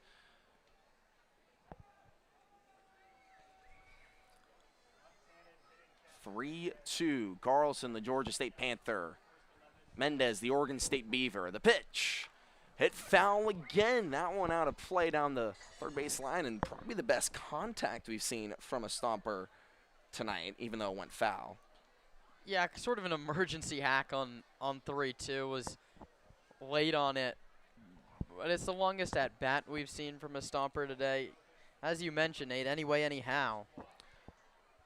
3-2. Mendez delivers to Carlson. Hit foul out of play again. Carlson making Mendez earn his 12th out of the night. 7 of them have been strikeouts, 6 of those swinging. Carlson was one of those 6 who went down via the Ford K. He's going to get see a 9th pitch this at bat. You've seen everything is in his arsenal. You just have to pick it up. The 9th pitch of this at bat. Fouled again. We'll see pitch number 10. Great AB here. Great AB. Even if you don't get on, it feels like a victory at this point. Got to get on. Hey, someone's got to get on at some point. The other question is, how long is Andreas for this ball game? Going to your bullpen in a 0-0 game is always a scary thing to do. You don't need to be the first one to make the move. No one tossing for slow. Movement in Sonoma's pen, but no one really getting going. 3 balls, 2 strikes, 2 down, and a scoreless top of the 4th. Mendez stares down and delivers. Hit foul again. We're going to see pitch number 11. And he's been on the fastball every time he's seen it. It's fouled straight back. That's since he was late on, I think, the 2nd fastball he saw. Hunter Carlson, the team leader in hits, the lead leaguer in RBI and hit by pitches, is going to see an 11th pitch from Connor Mendez. Yet to allow a base runner today. Stares down Carlson, agrees on a sign with Mater. The pitch comes. Swing and a miss, strike 3. After 11 pitches, Mendez finally retires Hunter Carlson for his 8th punch out of a night. 12 up, 12 down. We head to the bottom of the 4th, still scoreless.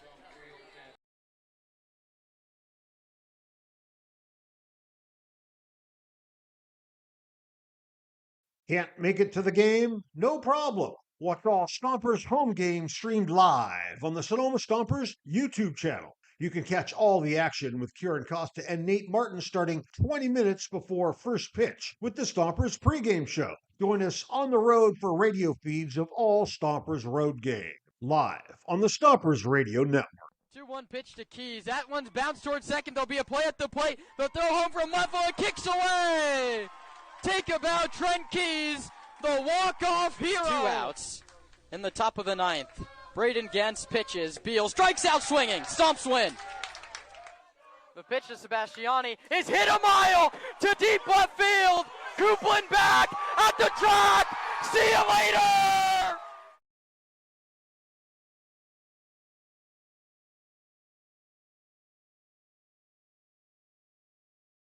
Hey, Stomper fans! Sonoma Springs Brewing Company has created a new special beer just for us. It's called On Deck. It's a light, crisp lager brewed for a smooth, refreshing finish. The perfect beer to enjoy here at Arnold Field or anytime you're thirsty. Sonoma Springs and the Sonoma Stompers, where your next beer is always on deck. Rawhides on deck. Rawhides on deck. Oh my God. Rawhides on deck. On Deck can be purchased right here at the ballpark and at Sonoma Springs Brewery, located at 19449 Riverside Drive in Sonoma. We got a pitcher's duel brewing here at Sinsheimer alongside Kieran Costa. I'm Nate Martin. Only 1 player between the 2 sides has been let on. Brandon Comerford back in the 1st with a hit by pitch. He comes to the plate this inning. It'll be Webb, Comerford, and Mater for the Blues against Jake Andreas. First pitch to Webb, taken on the outer half for a called strike 1. And, you know, Andreas, kind of we talked about it at the start of the game. He struggled to start the year. This is easily his best start of the season as the 0-1 comes in. Hit high into shallow left field. Bass is under it and holes it in. Showcasing some of that speed we talked about, a natural athlete. Brings up Brendan Comerford, the only man to get on.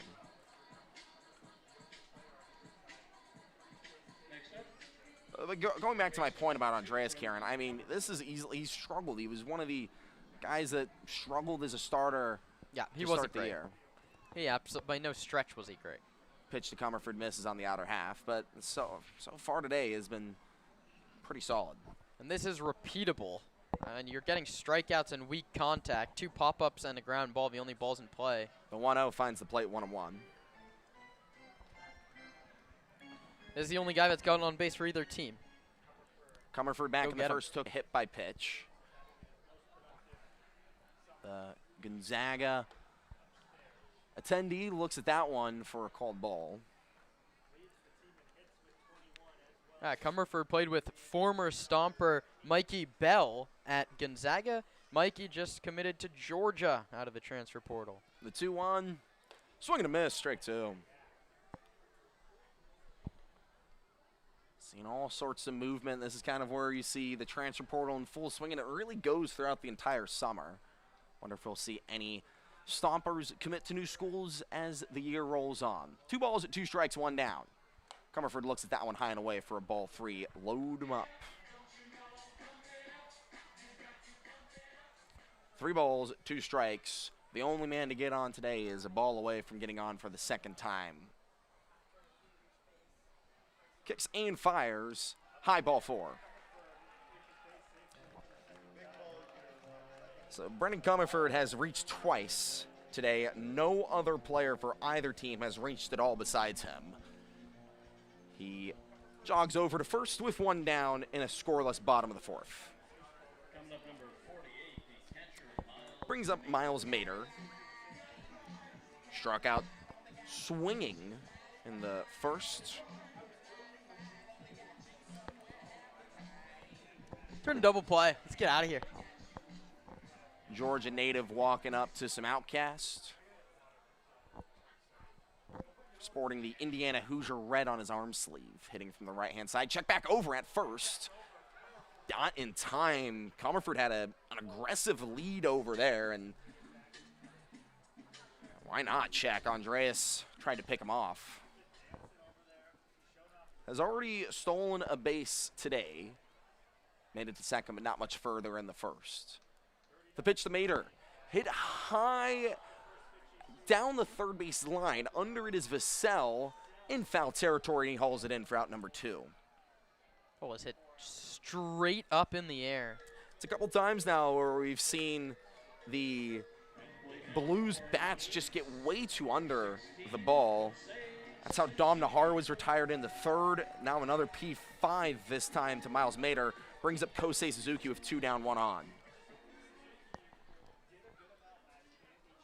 Suzuki struck out looking first time through. Has a runner on first and Comerford with 2 down. Andreas delivers the first pitch. Over the plate, number 1, 0-1 to Suzuki. Kosei was the 4th strikeout victim. Hoping to avoid make him the 8th. The same fate. Check back over at first again. That time a more aggressive pickoff move this time from Andreas. Yeah, I like the couple checks on Comerford. Stole his 8th base. That was back in the first inning. A guy that is in a situation to run 2 outs. That's when he would be going. Does he go on the 0-1 to Suzuki? He takes an aggressive lead but retreats back. The pitch misses upstairs, ball 1. That seemed similar to the balls they're giving off the corner, but you can't miss with it up. Suzuki from Saitama, Japan to Adelaide, Australia, now at LaSalle for his college ball. Awaits the 1-1 from Andreas. Hits that one over the head of Ayala and into the gap. Blocked off by Taylor. No, he gets away from him into the outfield. Throw holds. They're going to get Suzuki over to second. The first hit of the ball game for Ivor Ball Club is a 2-out double into the gap from Suzuki that Taylor, short-handed, usually could not field. 2 in scoring position with 2 down.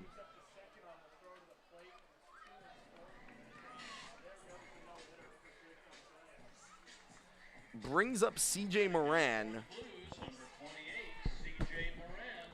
And what feels like the first real opportunity for either side to do some damage. Yeah, and here comes Nooney. I like this idea. Mike Nunes comes out there, A, just to settle him down, and B, make sure Alec Murray's ready for Mason Ashlock. I wouldn't be surprised if that's where the Stompers make the move to Murray, the righty, who's up in the bullpen. And Andreas there, he's been cruising along. A walk gets him, and then that's a soft single over Ayala's head. I think if Taylor comes up with that cleanly, it's definitely runners on the corners. That's why it's just a single for Suzuki on advanced on the throw there to second base if you're scoring it along. But you'd feel a lot better with runners on the corners than you do with 2 in scoring position. Still 2 down in the bottom of the 4th. 0-0 is your score. Mike Nunez, ever calming present. The problem is a ball to the backstop scores a run, a ball to the outfield scores 2 now. Andreas' command has been solid today, but any pitch can get away from you, and that could be the first run.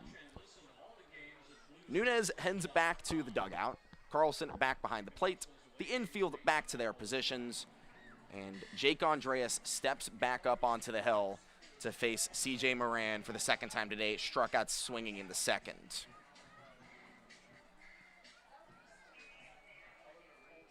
Two in scoring position. 2 down in the inning. Andreas delivers. First pitch high and away, ball 1. Nice play by Hunter Carlson. Just threw the glove at it and snagged it. That ball was heralded for the backstop. Moran ahead on the count. The USD Torero awaits the 1-0. That one finds the zone, 1-1 on the outer half. Nice pitch from Andreas to come back.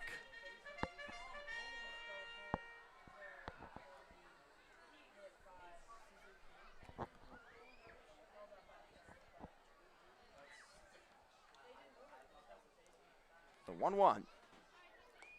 Outside, ball 2. It's now 2-1 to Moran. The scoreboard is showing 3-0. Home plate umpire Brian Ashbrook waving erratically to signal that it's 2-1. Scoreboard changes. We're ready to go for the 2-1 to Moran. Andreas fires. Swing and a miss, strike 2. Goes to the off speed to full Moran. Andreas is a pitch away from getting out of it.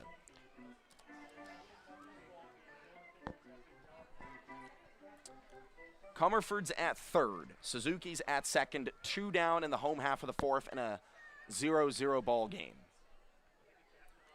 Andreas with the 2-strike delivery. Hit high into shallow right. Europero waves away the outfielders and hauls it in for out number 3. The Blues leave 2 in scoring position. They don't score. It's 0-0 as we head to the top of the 5th. Stompers looking to get their first run of the ball game.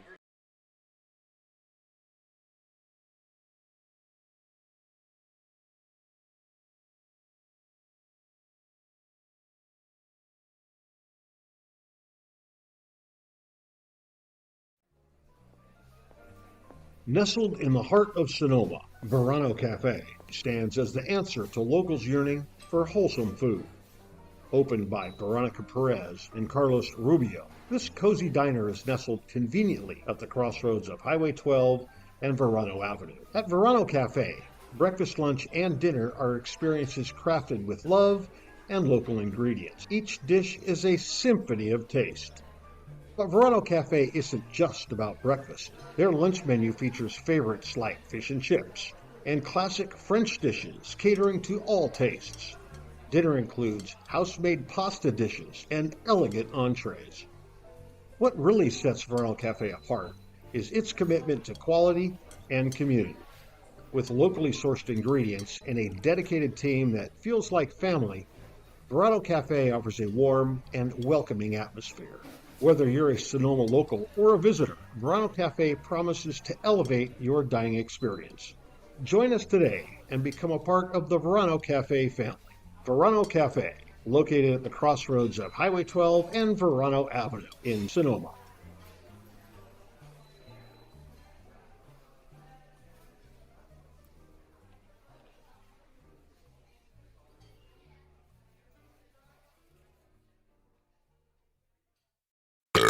Can I have another beer, please?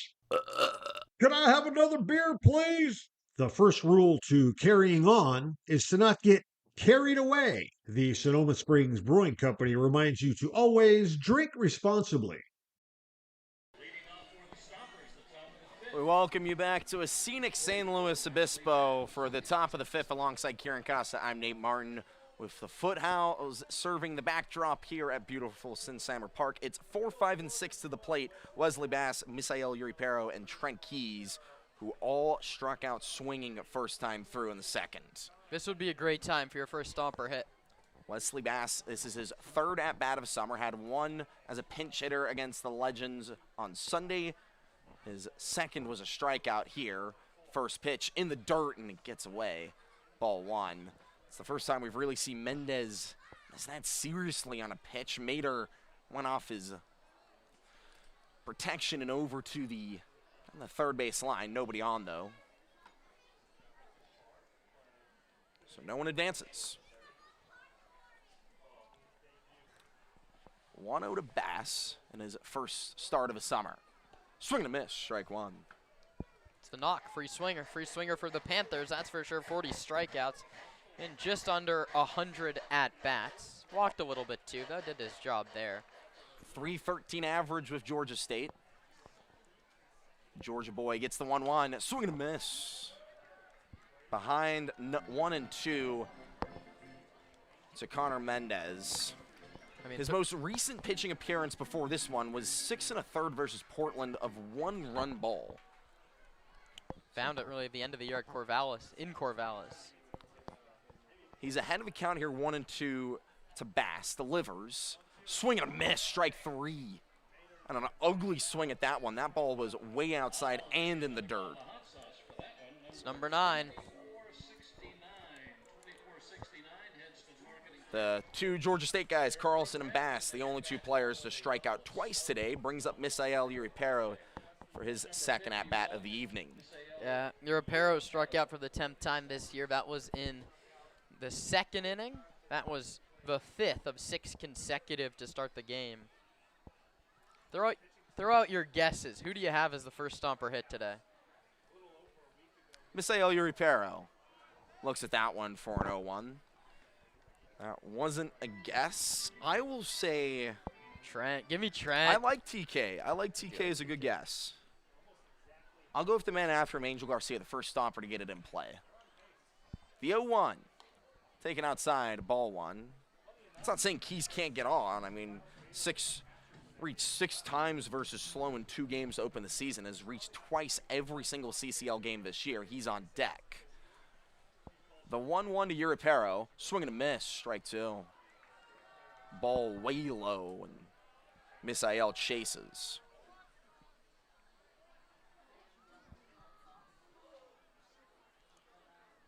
With a 1-2 to Misa. Mendez fires. Swing and a miss. Number 10 for Connor Mendez. Welcome to the CCL, the Oregon State Beaver.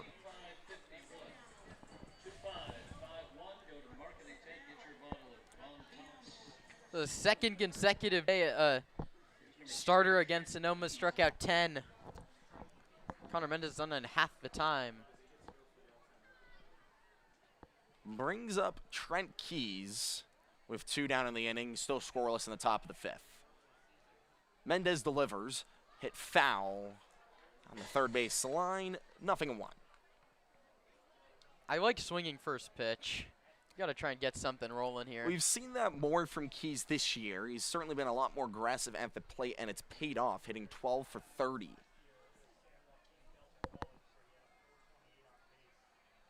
The 0-1 to Keys. Swing and a miss, strike 2.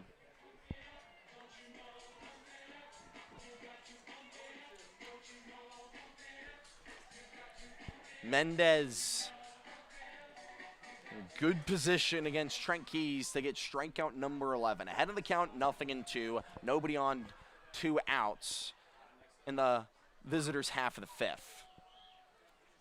Mendez delivers. Swing and a miss. 11. Trent Keys goes down for the second time today swinging. 4, 5, 6 in the 5th go down. K. Brings up the bottom of the 5th. Still scoreless.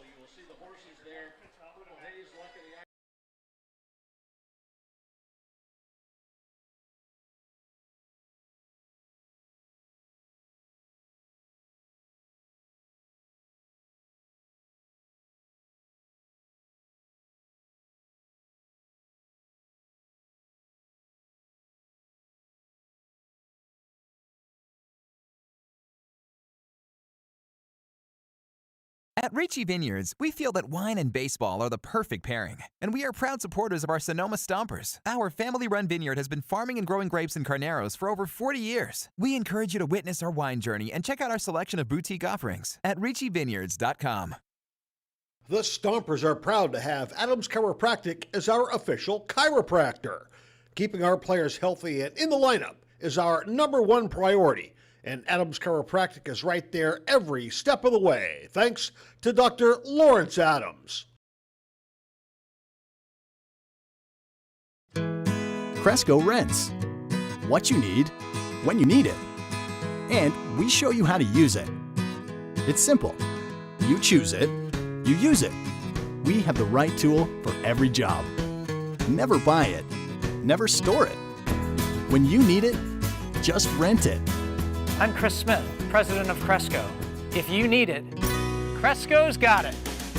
All over the Bay Area and online at CrescoRent.com. Hey, Stomper fans! Sonoma Springs Brewing Company has created a new special beer just for us. It's called On Deck. It's a light, crisp lager brewed for a smooth, refreshing finish. The perfect beer to enjoy here at Arnold Field or anytime you're thirsty.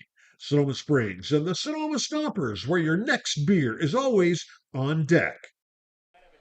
It's the bottom of the 5th here at Sinsheimer. Alongside Kieran Costa, I'm Nate Martin. And for the first time for either squad, we have a new pitcher. Alec Murray relieves Drake Andreas of pitching duties. He'll be facing 7, 8, and 9, Ashlock, Alves, and Nahar. First pitch from Murray, swing and a miss, strike one. Andreas today, 4 innings, 1 hit, 1 walk, 1 hit by pitch, 7 strikeouts, no runs allowed. That's a big bounce back for the USF Don. Murray trying to pick up right where Andreas left off. The 0-1 finds the plate, 0-2, and Murray has been one of the better relievers out of the pen this summer for Sonoma. 6 1/3, no runs allowed with 6 strikeouts. Ahead of a count here, 0-2 to Ashlock. Fires outside on the breaking ball, 1-2. Stompers and the Blues played 4 times in 2024. 3 of those games were decided by just 1 run. It looks like this one's headed in that direction, not the 10-0 and 7-3 we saw up in Sonoma. Murray looking for his first out of the night. The 1-2 to Ashlock. Hit right back up the middle and through the infield into center. Taylor scoops it up off the ground. It's a leadoff single for Mason Ashlock. Still weak contact there. That's a just ground ball that had eyes, and it got through. Brings up Brady Alves with the leadoff man on. That's the first time that either squad has gotten the first man up to first base. The Stompers having a base runner.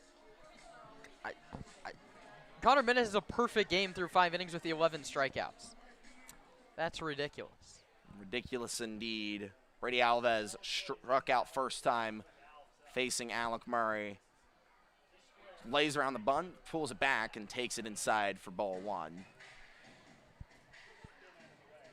Alves 0 for 10, 0 for 11 now with his strikeout in the 3rd. Why not try and get one down? Trying to advance the runner in Ashlock at first. Nobody out here in the bottom of the 5th in a scoreless game. The 1-0 shows bunt again. And it's fouled back, 1-1.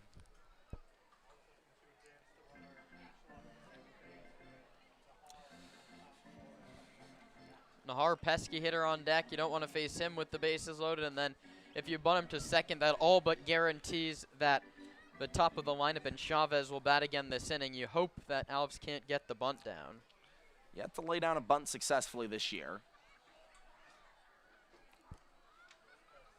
And a 1-strike count here. Does he go for it again? No, swing and a miss, strike 2. Nice pitch. That's the off-speed from Murray.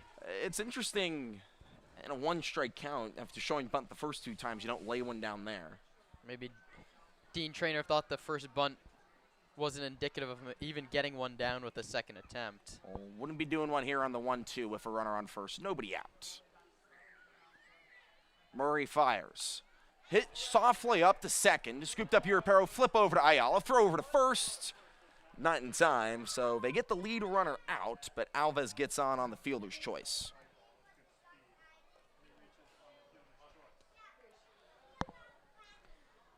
I wonder if Vassell or Europera had charged that ball a little more, could have gone tag and throw.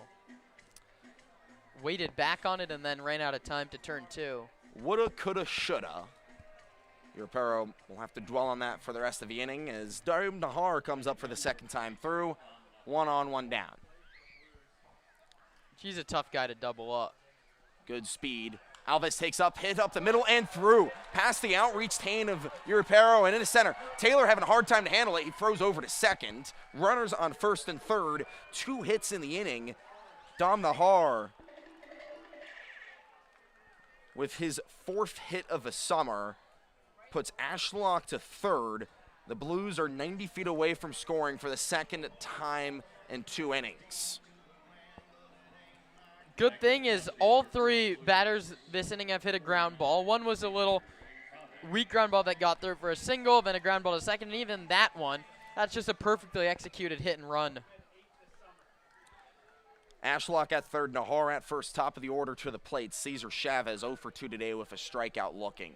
Nahar stole 21 bases for Cal State East Bay. I bet he'll be on the move. First pitch to Chavez taken high and inside, ball 1. Didn't go on the first one. Paul Teixeira went and told him something. That's the first base coach for Slow. You would like to eliminate the double play ball if you're slow. Nahar's got some good speed at first, though.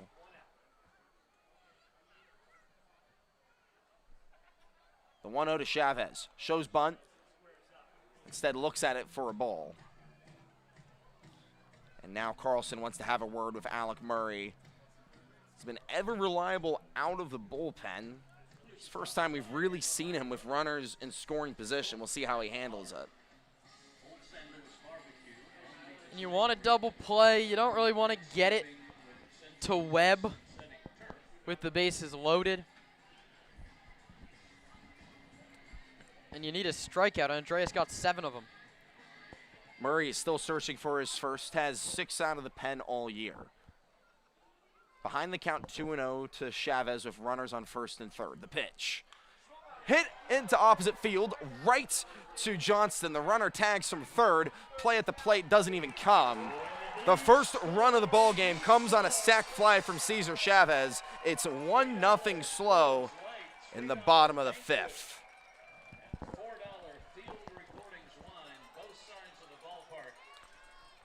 The deadlock has been broken, Kieran. It was only a matter of time. It's a nice piece of hitting. It's his 9th RBI of the season. Just shot a ball to right. He knew what he had to do with the infield. Back bases loaded, fly ball, gets a run home.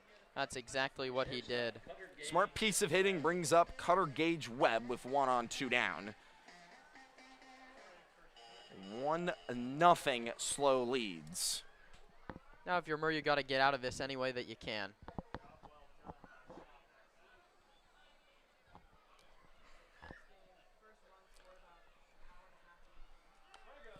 First pitch, runner takes off, but he'll have to retreat on the foul ball.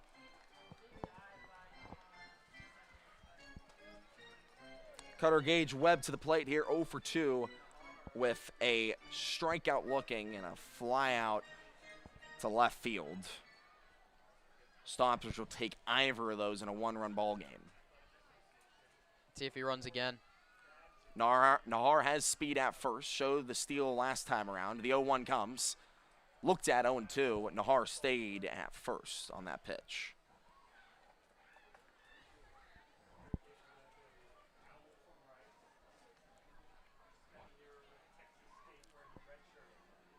Fordham Ram on Rice Owl. No balls, 2 strikes, 2 down, and a 1-run game. Murray delivers. Taken high and away, ball 1. I mean, 1 run seems like such an insurmountable task right now. No Stomper has gotten on base. I'll Nope. look to change that in the top of the 6th, but strikeouts. still have to get out of his bottom of the 5th. 1-2 is the count. Runner on first, 2 down. Murray fires. Runner goes. Hit foul all the way back here to the press box. It bounces off and into the crowd. Solid crowd for a Tuesday night at Sinsheimer. These two teams, if for nothing else, can boast the two best environments in the CCL North. Yeah, not particularly close. Sun starting to set by the coast here at San Luis Obispo. 1 ball, 2 strikes, 2 outs to Cutter Gage Webb. Nahar on first. Pitch comes, fouled back, just got a piece of it. He'll step back into the batter's box for the 1-2. I think if you ask Hunter Carlson, that's when he wants to squeeze. Went off his protective chest wear. We'll have to do the 1-2 again. Alec Murray looking to get out of his 5th. The pitch, hit foul again. Kind of a similar feel to Hunter Carlson's at-bat in the 4th. Yeah, long ABs. Carlson had the best at-bat of the ball game. That ended in an 11-pitch strikeout to end the 4th. You just have to get Webb any way that you can. And then Comerford, who had a 500 on base entering today, has already been aboard twice on deck.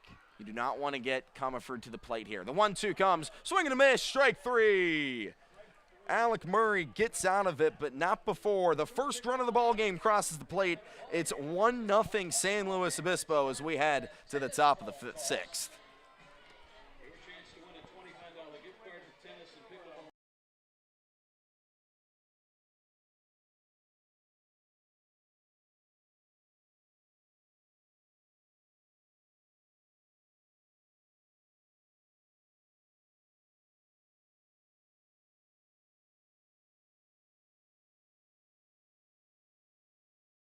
Can't make it to the game? No problem. Watch all Stompers home games streamed live on the Sonoma Stompers YouTube channel. You can catch all the action with Kieran Costa and Nate Martin starting 20 minutes before first pitch with the Stompers pregame show. Join us on the road for radio feeds of all Stompers road games, live on the Stompers Radio Network. 2-1 pitch to Keys. That one's bounced towards second. There'll be a play at the plate. They'll throw home from left field. Kicks away. Take a bow, Trent Keys, the walk-off hero. 2 outs in the top of the 9th. Braden Gens pitches. Beal strikes out swinging. Stomps win. The pitch to Sebastiani is hit a mile to deep left field. Coupland back at the track. See you later.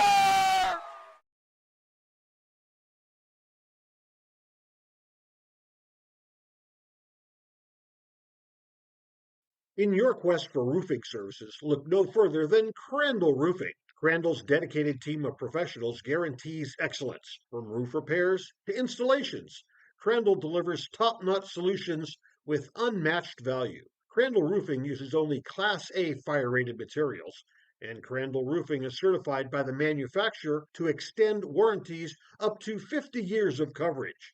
Crandall Roofing's simple pricing for roof services ensures transparency and ease.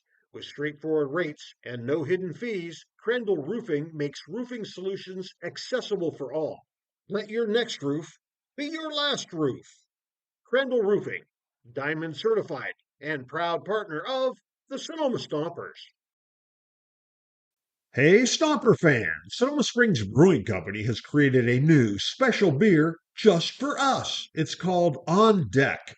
It's a light, crisp lager brewed for a smooth, refreshing finish. The perfect beer to enjoy here at Arnold Field or anytime you're thirsty. Sonoma Springs and the Sonoma Stompers, where your next beer is always on deck.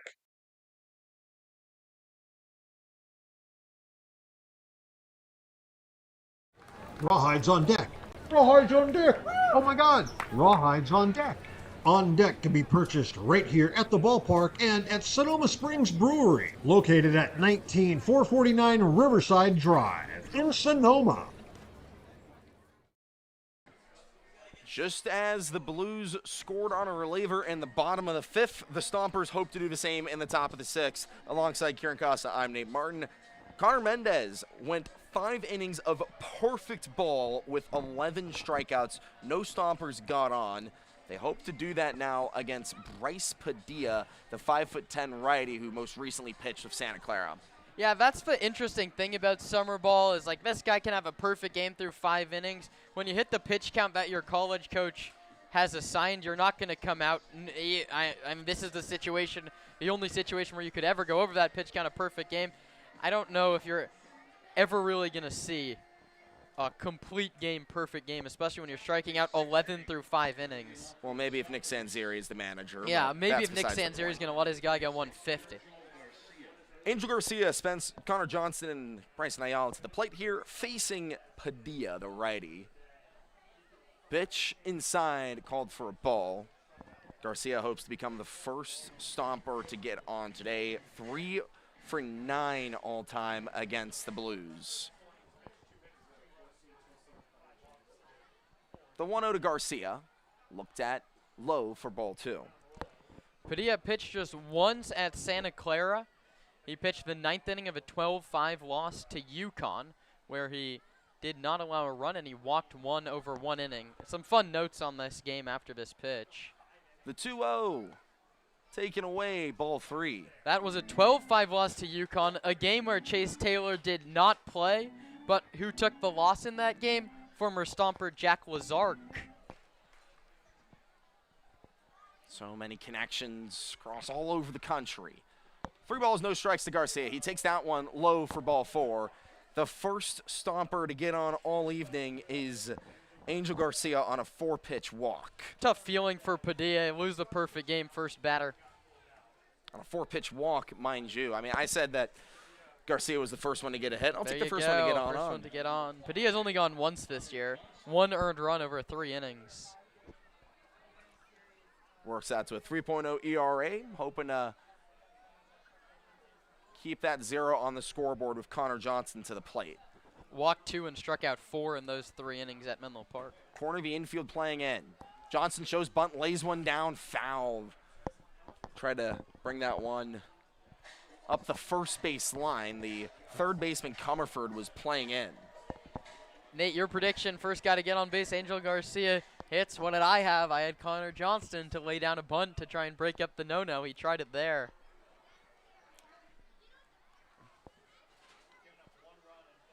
The 0-1 to Johnson, shows bunt again, pulls it back. Looks at that one for a ball. Comerford's playing like 17 steps inside the infield grass. He's just playing a true bunt defense. He's not afraid of the slash from Johnston. It's a whole lot of space behind Comerford. Doesn't matter. Johnston lays down a bunt and goes backwards, 1 and 2.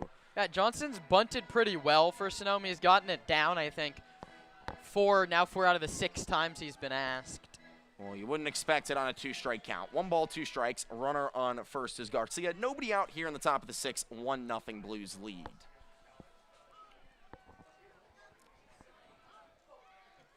Padilla, the righty, against Johnson, the lefty. Delivers. Fouled back. 1 and 2. We'll do it again. Good battle there. You know, you're not really going to send Angel Garcia from first base. If you're Connor Johnston here, you just got to put the ball in play. Maybe if it's not a true bunt, do whatever you can to move that runner over. We'll do the 1-2 again. Padilla to Johnston, Garcia on first. The pitch. Hit high to shallow left, and Nahar has that red all the way. Out number 1 goes F7 in the books. Disappointing at bat for Connor Johnston. Couldn't get the bunt down twice and then popped out, could not move the runner. Brings up Bryson Ayala. About a 7-inch height difference between the man on the mound, Padilla, and Ayala, the man at the plate. Padilla 5'10", Ayala 6'5". The height advantage matters. Bryson has him beat. Unfortunately, this is not an MMA fight. The 0-0. Hit over, and Alves gets over there. He can't field it. And that is the first hit of the ball game. Bryson Ayala gets it on a weakly hit ground ball the other way that Alves just kept in front of him but couldn't field. Nice play by Brady Alves at second. He ranged so deep into the hole. slid and knocked it down and then kept it close enough to keep the runner at second base, who's Garcia. Most importantly, the tying run. First and second on with Chase Taylor to the plate at the top of the order. Steps out, wants to take some time to gather himself. Struck out and ground out for Taylor so far today, yet to reach. First pitch, looked out on the outer half, ball one. Taylor has only reached once versus these Blues. That was a walk. Still searching for his first hit against Slow. Ahead of a count here, 1-0. Make that 2-0. Another outside miss for Padilla. Taylor ahead in the count. He had a hit in the wild card game here back in 2024, Nate. Trying to snap what's now an 0 for 9 against him in 2026. Hitters count 2-0. Looked at 3-0. We've already seen one 4-pitch walk this inning. That was Garcia, who's on second. Ayala's at first. One down in the top of the 6th. Man on deck, Tino Vassell, 4-pitch walk king for Sonoma this year. Well, if Vassell were to do that, that would tie the ball game. 3-0. Looked at for a called strike one. Fastball right over the plate. I don't think Taylor was ever swinging, though. So they shared the field together in that one game, but Taylor sat that one out. Hitters count now to Taylor. 3 balls, 1 strike, 2 on, 1 down. From the stretch, delivers. Looked at high, ball 4. Load him up. Taylor jaunts over to first. Garcia walks over to third. Ayala is in the middle of them at second. And now Dean Traynor is going to have a word with Padilla, the pitcher.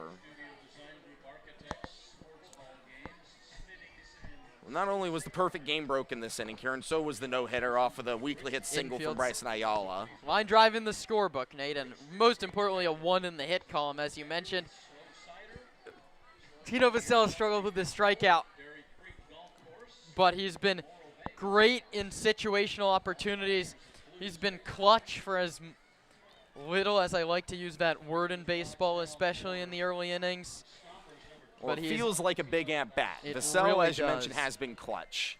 Hit a solo home run to make it a 1-run game against the Legends, and then at Baylands hit a double in the 9th to try and make things interesting. He also had the game-tying hit triple against the Seagulls last weekend. Second on the team in RBI behind Carlson.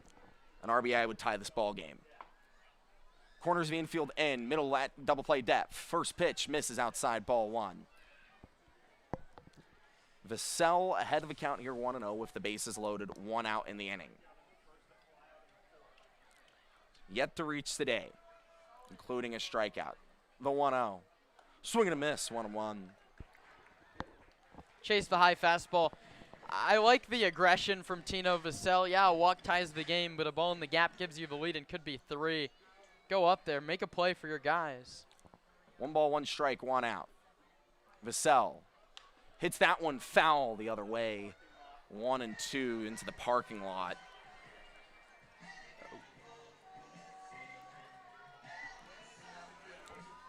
Steps out of a left-handed batter's box, steps back in. Vassell is ready. Padilla, the righty, agrees on the sign, delivers the 1-2. Looked at high for called strike 3. Vassell goes down looking for his second strikeout of the night. The Blues are an out away from leaving the bases loaded. But this is the man you want in this situation. Hunter Carlson, the league leader in RBI, has Garcia at third, Ayala at second, Taylor at first. Stompers left 9 runners on base in Sunday's loss. Carlson has struck out twice today. Awaits the pitch from the new man Padilla. Looked at inside for a ball. Slider that just broke a little too inside, and Carlson was never tempted. Puts the count at 1-0. Walk's as good as a hit. A walk would tie the game with the bases loaded. 2 outs in the top of the 6th. Carlson's ahead 1-0. Padilla fires. in the dirt, blocked by Mater. That's a big defensive stop right there. Yeah, Mater just saved a run. That's one defensive run saved for their catcher. The deepest backstop in the CCL North. And there's a lot of stiff competition, believe me. 2-0 to Carlson with the bases loaded, 2 outs. Stompers trail by 1. It's a hitter's account to Carlson. Couldn't ask for a better situation if you're Sonoma. The 2-0 to Carlson. Looked at for a called strike 1. That near one, Carlson, I think, thought he was going to hit him. That's what you're going to give. You're lefty, you crowd the plate. If you can paint the inside corner under the hands, it's a near unhittable pitch from where Carlson sets up in the box. Padilla back of the count here. 2-1, bases loaded. The pitch. Hit high into shallow left, and Nahar sees it all the way. Out number 3, ends the top of the 6th with the bases loaded. The Stompers still trail by 1 as we head to the bottom of the 6th.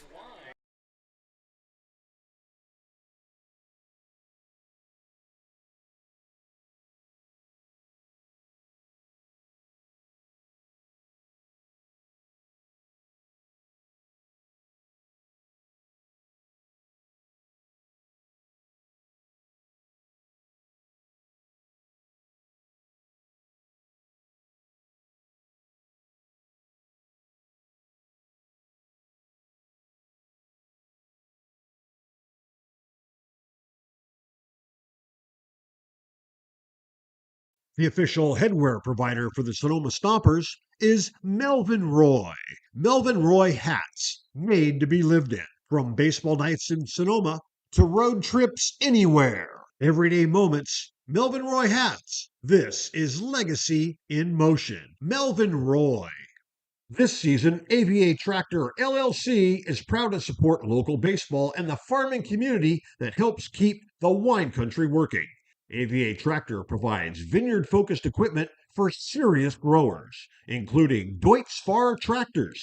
From daily farming needs to the next generation of vineyard equipment, AVA Tractor is built for Napa and Sonoma growers who need ROI, local support, and equipment that can work in real vineyard conditions. Hit it out of the park with AVA Tractor LLC.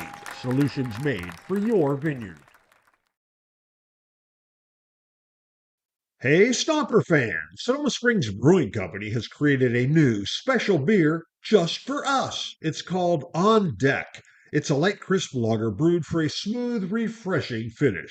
The perfect beer to enjoy here at Arnold Field or anytime you're thirsty. Sonoma Springs and the Sonoma Stompers, where your next beer is always on deck.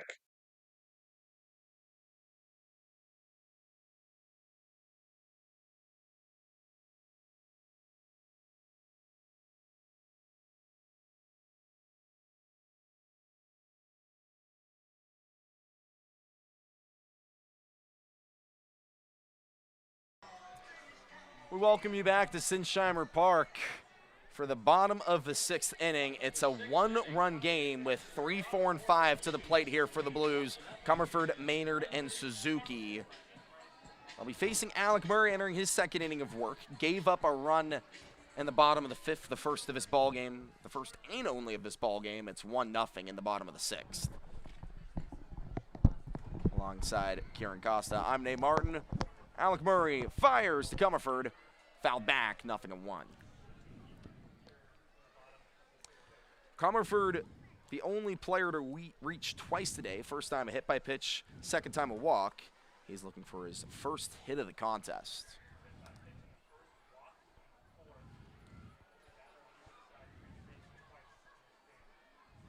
The 0-1 to Comerford. Misses outside in the dirt. Ball 1. Good job by Carlson to make the squeeze on that one. Such a frustrating top of this inning, Nate. The Stompers left the bases loaded as the 1-1 comes in, hit foul 1 and 2. And I think you could say that for nearly every single game this season that they left the bases loaded. Surprisingly, it wasn't Bryson Ayala as the final out. Bryson's come through a couple times with the bases loaded, but he does seem to have himself up there a lot. Ayala was left at second. The lead runner, Garcia, was held up at third for 2 straight outs. The 1-2 to Comerford. In the dirt, did he go? Yes, he did. Comerford went too far on his check swing. His first strikeout of the night, his 11th of the season.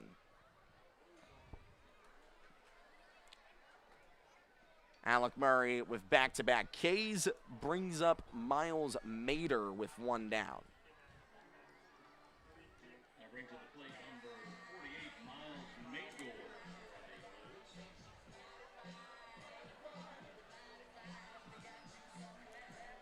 Mader, the Indiana Hoosier,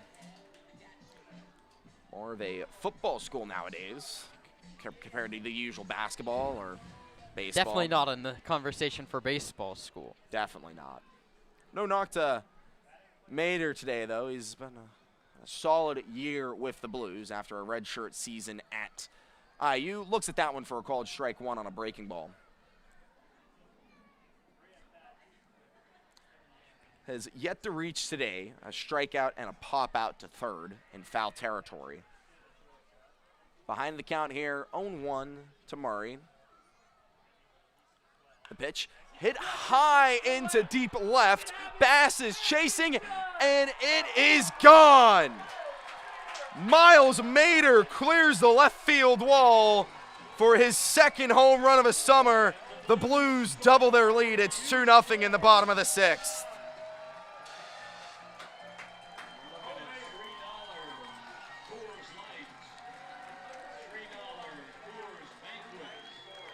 After you leave bases loaded in the top half of the 6th, it's stuff like that you just cannot afford to give up, Karen. Miles Mader fired up. That's his get back on Bryson Ayala. Definitely admired it for good reason. That one was a beauty. It's tough to hit home runs out of here, Kieran, because of the wind and just the way the field's set up. That one, every single time you have to hit it over the left field wall, we've been told it has to be a line field. It has to be a line drive. It can't be a high hanger that just sneaks over. He got that one way up and over. Swing and a miss, strike 1 to the next man up, Suzuki. He's feeling it as well after seeing his teammates send one deep. 2-0 in the bottom of the 6th. Temperature starting to drop here at Sinsheimer. Murray looks to bounce back on the 0-1 to Suzuki in the dirt, ball 1.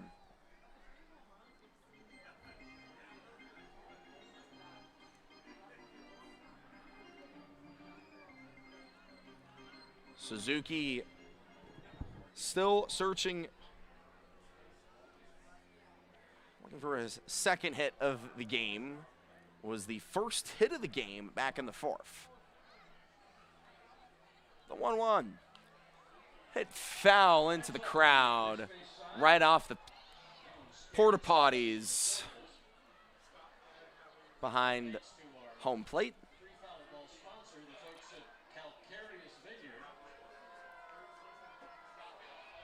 Sinsheimer with section seating, and then a separation between that and the grassy hill that surrounds home plate. The 1-2 in the dirt, ball 2. Suzuki, second year Blue, 235. Last year he's sitting 267 entering play today. Marginal improvement, but it's something that Suzuki takes. 235 and 267.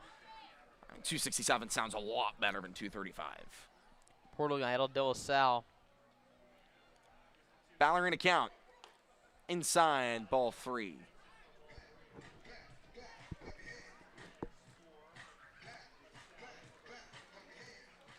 Some stirring again in that bullpen for Sonoma. You wonder how long Alec Murray is for this ball game. He's responsible for both runs so far. The 3-2. Swing and a miss. Strike 3. Murray's third K of the game.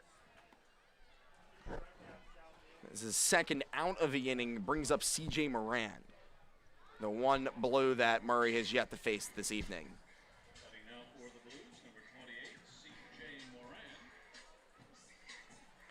Moran comes from an athletic family. His brother is on the Nebraska track and field team. And his other brother is an infielder at Hope International. Working from the left-hand side against the righty. Murray, the pitch. Looked at for a called strike one. Cameron under the Mendoza line at just a $192 entering today. Now he's 0 for 2. 11 strikeouts as well. Entering today, the 0-1. Looked at outside, ball one. Got his 12th back in the second, and then popped up to second in the fourth. This is his third time up today.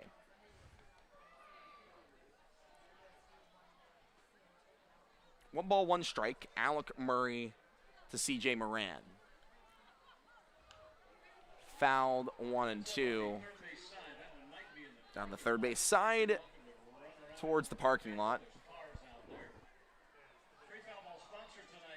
Wind blowing out to left. That's where Miles Mader hit the solo shot earlier in this inning. It's 2-0 San Luis Obispo.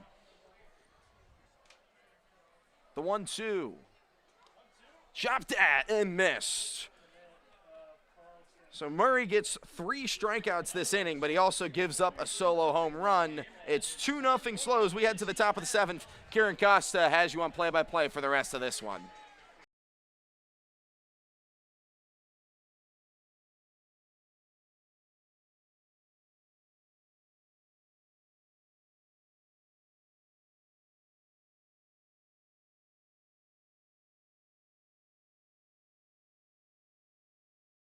Can't make it to the game? No problem. Watch all Stompers home games streamed live on the Sonoma Stompers YouTube channel. You can catch all the action with Kieran Costa and Nate Martin starting 20 minutes before first pitch with the Stompers pregame show. Join us on the road for radio feeds of all Stompers road games, live on the Stompers Radio Network.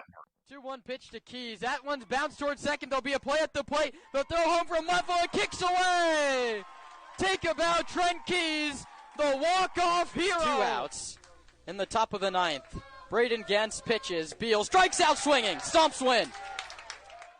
The pitch to Sebastiani is hit a mile to deep left field. Coupland back at the track. See you later. Hey, Stomper fans! Sonoma Springs Brewing Company has created a new special beer just for us. It's called On Deck. It's a light, crisp lager brewed for a smooth, refreshing finish.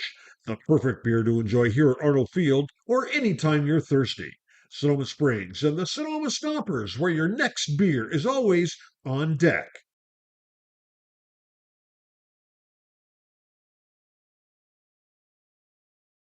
Rawhides on deck. Rawhides on deck. Oh my God. Rawhides on deck. On Deck can be purchased right here at the ballpark and at Sonoma Springs Brewery, located at 19449 Riverside Drive in Sonoma. Wesley Bass, Misael Europero, and Trent Keys. That's 4, 5, and 6 in the Sonoma order. Bass 0 for 2 with a couple of swinging strikeouts today. Both of those were off the starter Mendez. Now he'll get his first crack at Bryce Padilla. All 3 of these guys coming up to bat, Karen, have struck out swinging both times they've come up before. So it's 3 chances at redemption here, and the Stompers need it down by 2. Bass really just has to put the ball in play. If it's on the ground, he can run. He takes high and tight.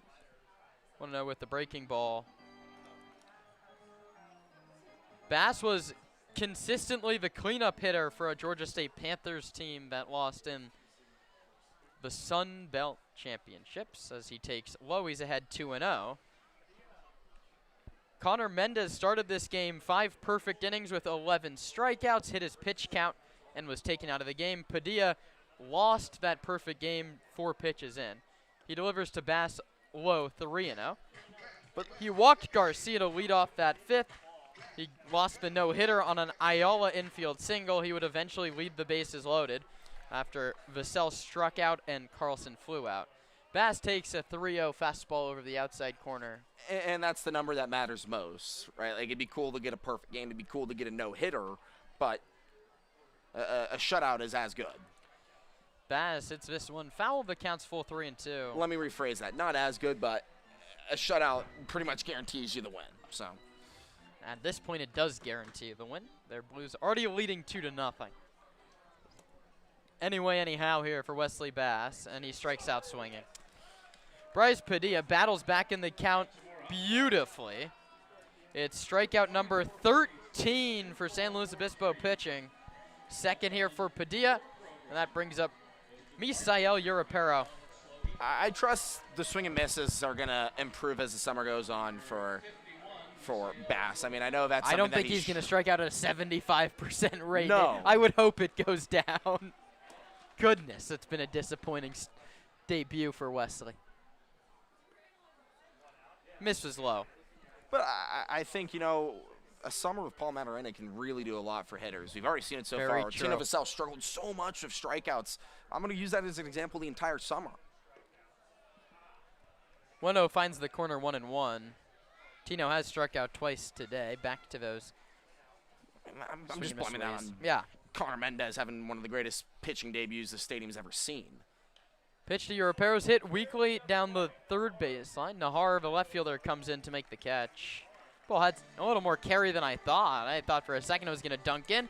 It finds the glove of Nahar, and through 6 2/3 inning, the Stompers are getting one hit. Ball's hit out to left, just kind of hang up here, the way the wind blows, and it looks like it's going to drop, but it just hung up, and Nahar barely had to travel at all to get that one. And Nahar's made every play look pretty comfortable out in left A. A lot of room in the outfield here at Sinsheimer. Keys a lefty. Takes a called strike one over the outside corner. But importantly, I mean, changing something in my scorebook. I saw, you know, Bass, Europero, Keys strikeout twice in a row, and then that time Europero lines out. 0-1 misses inside to Keys. 1-1.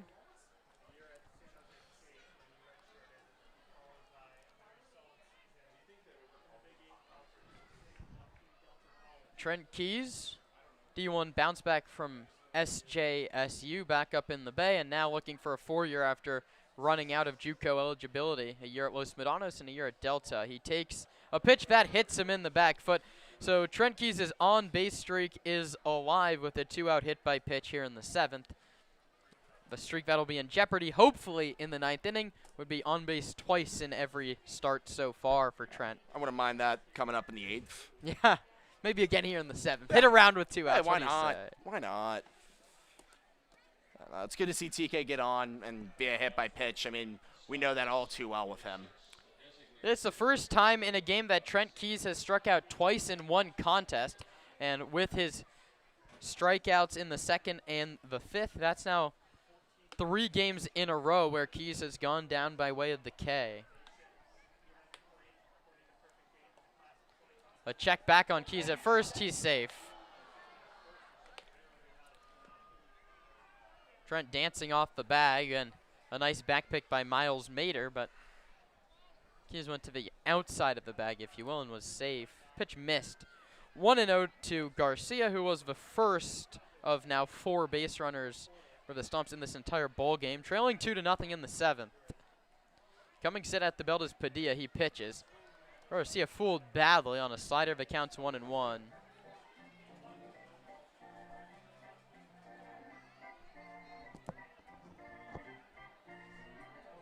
Beg your pardon. It counts 0-2. The pitch is outside and low. It's a good take from Garcia. I mean, we've seen him, one of the league team leaders in strikeouts. We've seen him swing and miss and stuff like that before. That's a great take. Yeah, Garcia's put the ball in play with a ground out, and also he's walked. 0 for 1, behind in the count 1-2. Stomps down by 2. Tying run is Garcia. The pitch to him. He hits it in the air down the right field line and foul. Skips into the Bulls bullpen down that right field line, set up right next to the dugout.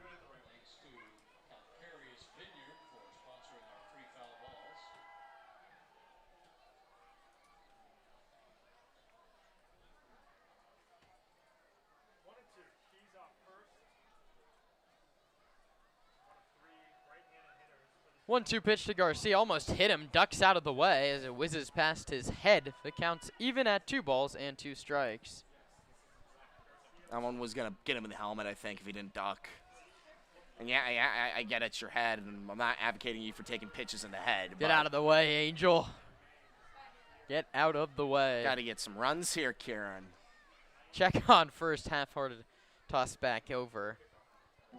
I mean, we're about 7 outs away from the Stompers being in jeopardy of getting shut up by this Blues pitching staff twice in 3 games.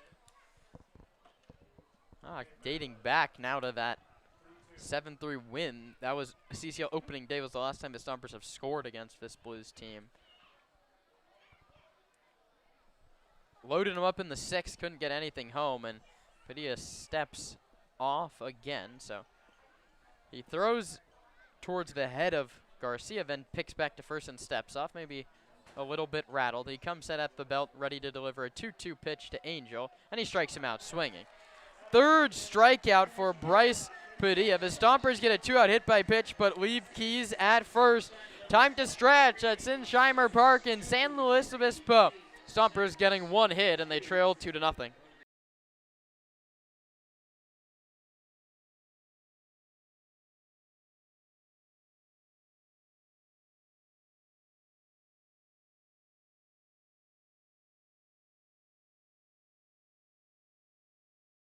The official headwear provider for the Sonoma Stompers is Melvin Roy. Melvin Roy hats, made to be lived in. From baseball nights in Sonoma to road trips anywhere. Everyday moments, Melvin Roy hats. This is legacy in motion. Melvin Roy. This season, AVA Tractor LLC is proud to support local baseball and the farming community that helps keep the wine country working.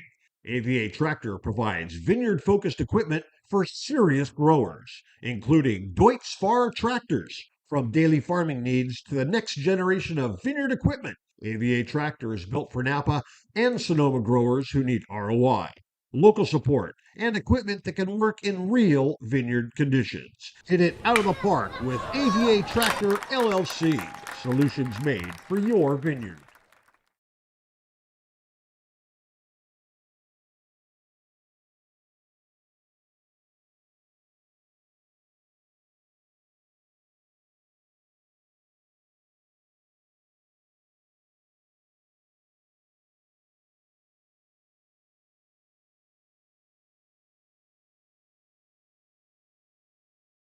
Rawhides on deck. Rawhides on deck. Oh my God. Rawhides on deck. On Deck can be purchased right here at the ballpark and at Sonoma Springs Brewery, located at 19449 Riverside Drive in Sonoma.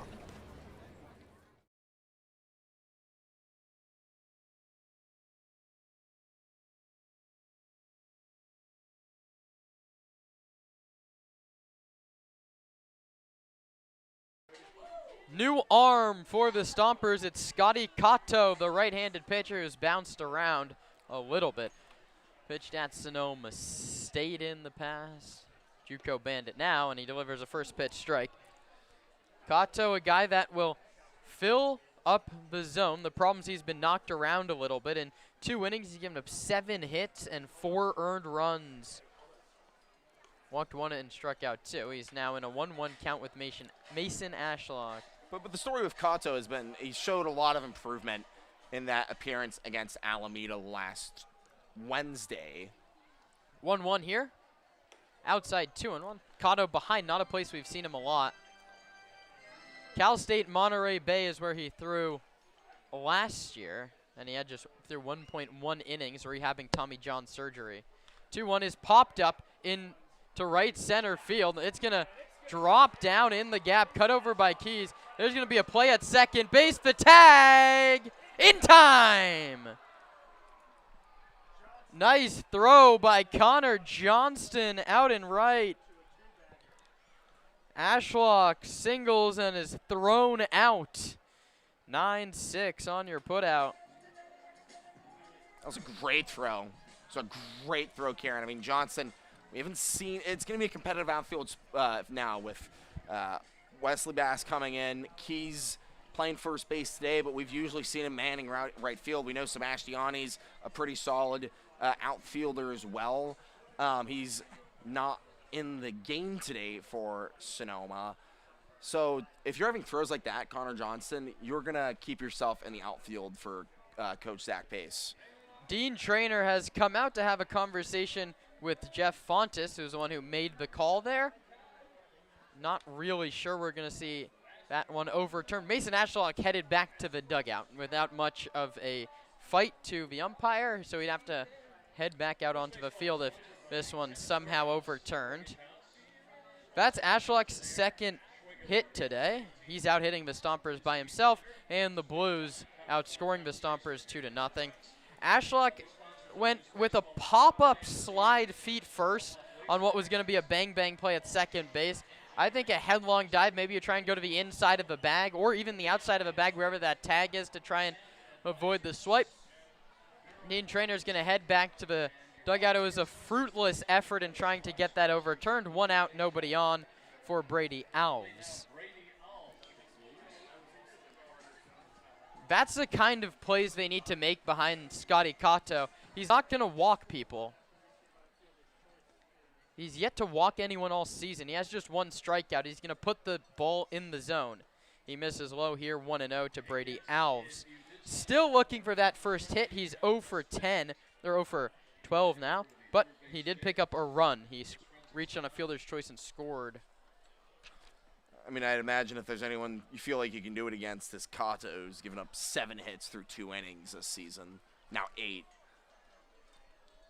Tough road back from Tommy John, as always. Cato at times, at one point, was a #1 starter for Sonoma State. His 1-0, low 2-0, and he's halfway to his first walk. And Brady Alves is not a guy you want to do that to. His back end of the order does have some good speed. Alves, we've seen with some speed. Har, we know, has speed as well. And then the top of the order, Chavez. 2-0. Foul back to the screen, 2-1. 2-0 ball game, bottom of the 7th. Bases loaded, 1 out. Scotty Cato is the 3rd pitcher to go for Zach Pace. Alec Murray pitched the 5th and the 6th. 2 earned with 3 hits and 3 strikeouts while getting 6 outs. 2-1. Foul back again, 2-2. And Cato from behind, 2-2 to level in the count. That's exactly what he's going to do. Battle, real competitor out there on the hill. Dom Nahar, the man in the on-deck circle, hit over 300 for the Alameda Merchants last year. He's no gimme in the 9 spot. 2-2 pitch from Cato. Misses high. The count runs full, 3-2. We've seen a lot of different pitches from Cato. He's going up, he's going away, he's going down.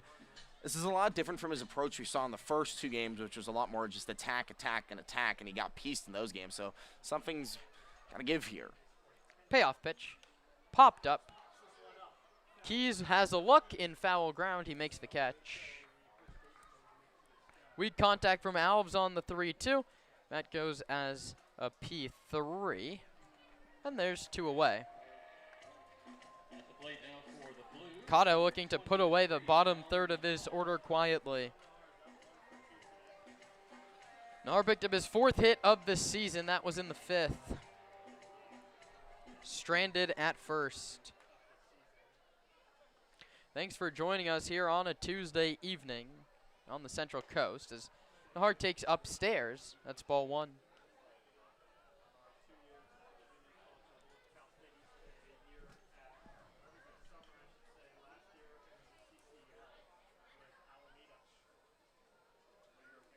One 0 to him, misses inside. 2-0. Cato behind a little more than usual. Nahar 306 last year for Alameda, 281 the past college season for Cal State East Bay. This one's hit high in the air to left. Bass has a beat on it, shy of the warning track and crossing onto the dirt. He makes the catch. 1, 2, 3 in the 7th go the Blues. Stompers pitching, giving their bats a chance. 2-0 slow after 7 here at Sinsheimer.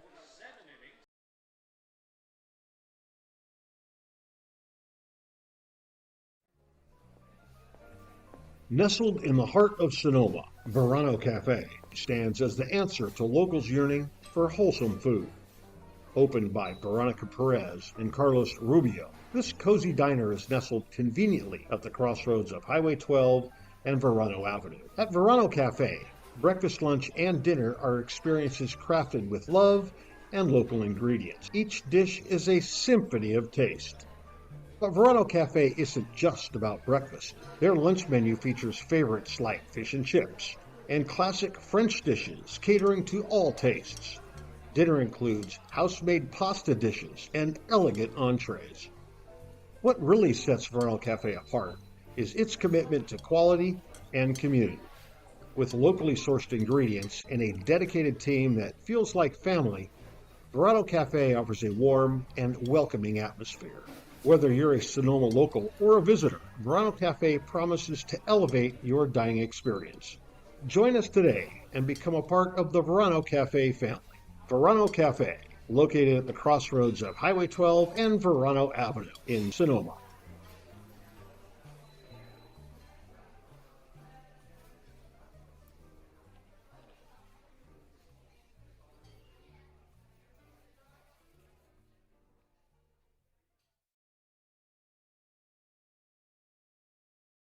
At Ricci Vineyards, we feel that wine and baseball are the perfect pairing, and we are proud supporters of our Sonoma Stompers. Our family-run vineyard has been farming and growing grapes and carneros for over 40 years. We encourage you to witness our wine journey and check out our selection of boutique offerings at RicciVineyards.com.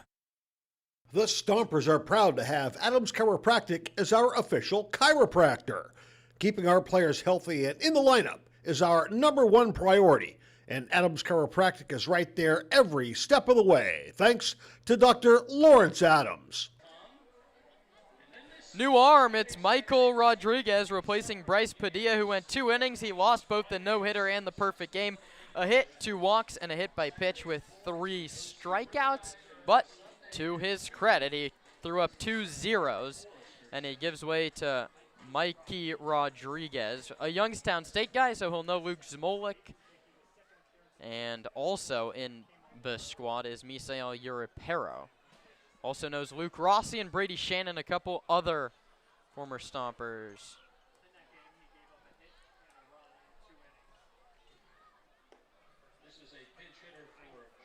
His first pitch, it misses to Ryland Heckman, who's had just 5 at-bats. He's 2 for 5 with 3 RBI in league action.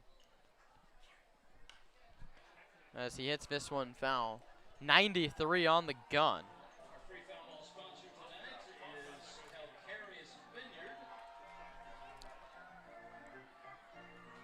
Second year blue.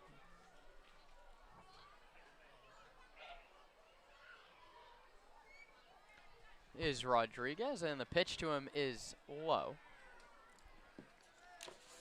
Michael Rodriguez had an 8.31 ERA in 13 appearances for Youngstown from Sharon, Pennsylvania. Heckman, a lefty, takes low and away, 3 balls and 1 strike. Rodriguez, this is his 3rd inning of work here this summer. He's only given up 1 hit, but that was a home run. Heckman, left-handed hitter, hails from Gig Harbor, and he takes ball 4 to the screen. And the pinch hitter does exactly what he's supposed to. He reaches base. 5-pitch walk worked by Heckman, and the Stompers, barring a double play, have 3 chances at a tying run, and will have a meeting at the Hill. Brian Traynor comes out to talk with Mader and Rodriguez. There's immediate action in the Blues pen, not trying to let this one get competitive here with the Stompers. Just a 2-0 game. They have to hold it just there. Ayala looking for some more late inning heroics against these Blues. Jasso, the closer for the Blues. We expect him in the 9th. Sonoma hoping to tie it before it even gets there. I mean, you know, Trainer knows that the Stompers can stack runs. He saw them put up a 6 spot in that 7-2 loss back in Sonoma on opening day. Rodriguez, a righty. Up the middle of the hill, delivers. Outside and low, Ayala takes 1-0. Rodriguez, a civil engineering major, the junior, stands 6'1", 200 pounds, relieves Padilla. The third blue to pitch, nursing a 2-0 lead over Sonoma. A check on first, Heckman back with a dive. Heckman relieved Johnson and walked. He's at first. Ayala represents the tying run. He's at the plate. His lone home run this season against these Blues, the knockout blow in the first game of the year. The pitch is in there for a called strike. The Blues haven't lost a ball game since that loss to Sonoma in the CCL opener. 9 wins in a row, a 10-0 one to close out the Sonoma series. 2 over Walnut Creek, 2 over San Francisco, 4 over Menlo Park. The pitch, Ayala chases a fastball up in the zone. Ayala trying to avoid his 12th strikeout of the season. And has to get the man into scoring position for Taylor, the on-deck batter. 1-2 to Ayala, struck him out swinging. Count it up, number 15 for slow pitching.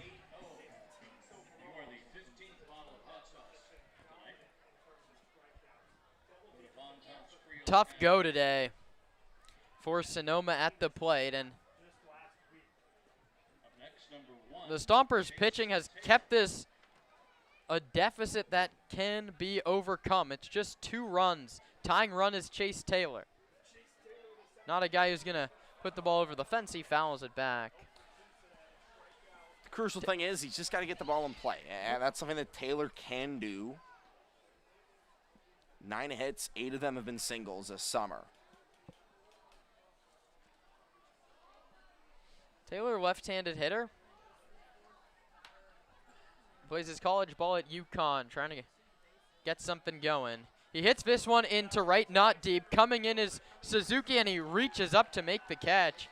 He nearly overran that baseball. He came in hard and in towards the gap and then leapt up to catch the line drive. Taylor retired for the 3rd time. That goes L9 in your book, and Tino Vassell has to continue this inning. I mean, whatever was said from Trainer to Rodriguez after that mound visit was clearly words, because after that 5-pitch walk to Johnston, it's Heckman, excuse me, I mean, it's been so much better from him. Vassell has come up big in moments late in the ball game for Sonoma this season. 2 doubles, a triple, and a home run. The pitch to him. Called strike 1. All 4 of those extra base hits have come in the 7th inning or later.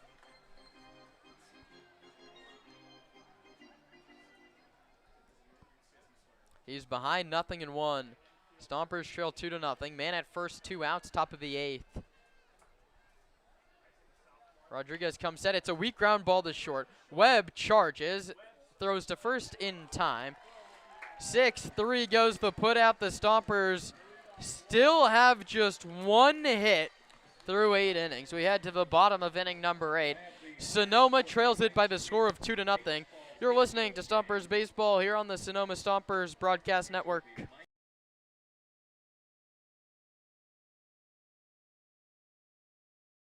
The official headwear provider for the Sonoma Stompers is Melvin Roy. Melvin Roy hats, made to be lived in. From baseball nights in Sonoma to road trips anywhere. Everyday moments, Melvin Roy hats. This is legacy in motion. Melvin Roy. Local This expertise season, AVA worldwide. Tractor LLC Sotheby's is proud to International support Realty is well known for their exceptional real estate agents that distinguish themselves in communities all over the world. To learn more about real estate in Napa, Sonoma, San Francisco, and the rest of the Bay Area, or around the globe, contact Sotheby's International Realty Wine Country Brokerage at 707-935-2288. That's 707-935-2288. Sotheby's International Realty. The Sonoma Stompers are excited to have Jacob's Restaurant providing all of our concessions this season. At the ballpark, you'll find gyros, Chicago dogs, pizza, and salads. But in their restaurant, you'll find an outstanding menu featuring the best Mediterranean-style offerings in town. Seafood linguine, chicken piccata, ravioli, risotto, pizza, and so much more. Don't forget to try their desserts. Jacob's Restaurant is located on 1266 Broadway, right next to Traintown. Jacob's Restaurant and the Sonoma Stompers, proud partners.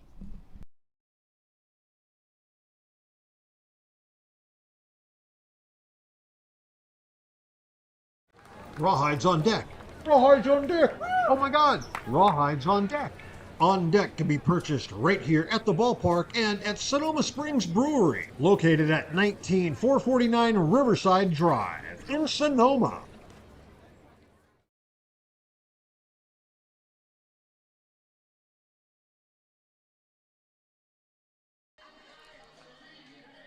Gage McCown, the fourth man out of the bullpen for Zach Pace. Andreas started. The first man out was Murray, then Cotto, and now McCown the third, beg your pardon.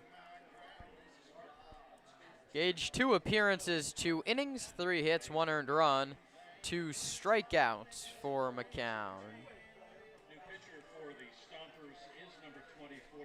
He faces now the top of the order.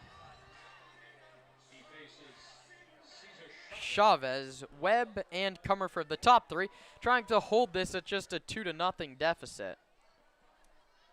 Last look's coming up for the Stompers in the 9th. Hopefully it's just 2, and McCown misses high. Up and away.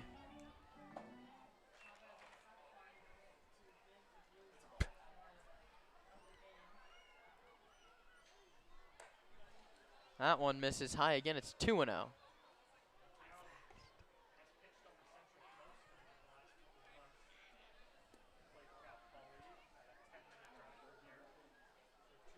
Chavez, Webb, and Comerford. 2-0 ball game. That one misses again. It's 3 balls and no strikes. McCown in to just keep this at a 2-run deficit.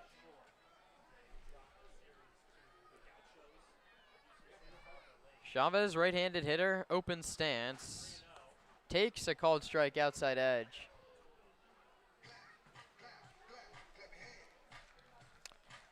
McCown touching 91 here in the first batter. He faces a Cal State LA product in Chavez. Webb on deck, a lefty, and then Comerford. 3-1. That's in there. Count runs full 3-2. Been a tough watch offensively for the Stompers. They've thrown up 8 consecutive zeros. They have just 1 hit, and that was an infield single with 1 out in the 6th. That was for Bryson Ayala. McCown trying to battle back in this count, and his 3-2 outside ball 4.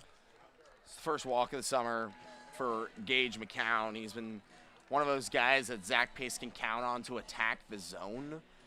And, you know, his first 3 pitches were balls, and that one missed by a country mile. Just yanked the fastball down into the far batter's box to the lefty. Cutter Gage Webb, now a left-handed hitter. Stompers middle infield plays for 2. 2 runs feels like a mountain right now. Nate, Yep. If it gets anything past that, I think it's all but wrapped up. I mean, I guess the good news is for Sonoma, you have the heart of the order coming up in the top of the 9th. First pitch is high. But if you look at their production today, Kieran, you have 7 strikeouts between Carlson, Bass, and Urapero, the 3 guys supposed to come up. And the other 2 non-strikeouts were flyouts to left field. Feels like just about everyone in the Stomper order struck out a couple of times. The pitch is hit into right center field. That's a base hit. Rounding second and heading towards third is Chavez. The throw comes back into second base. And the Blues are set up to extend their 2-0 lead. Cutter Gage Webb, a soft line drive over the head of Europero. And now Brendan Comerford comes up. Runners at the corners, nobody out. It's not the position you want to be in. Comerford's the danger man of this Blues order, hitting above 400 entering today with 6 doubles, 9 walks, the number that stands out, 10, now 11 strikeouts. That's what you need right now if you're Gage McCown. Stomper infield plays back. Comerford takes a called strike 1. It's a good start. Need a strikeout of Comerford and then hopefully a ground ball to Mater. That's in a dream world. Keys holds the runner on at first base. A bluff, but heading back. The pitch misses high.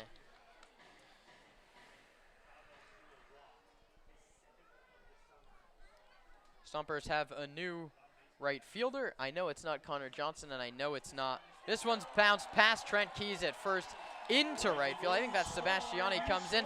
He's going to throw towards the infield. It's a base hit for Brendan Comerford and an RBI. It's 3-0. Webb goes to third.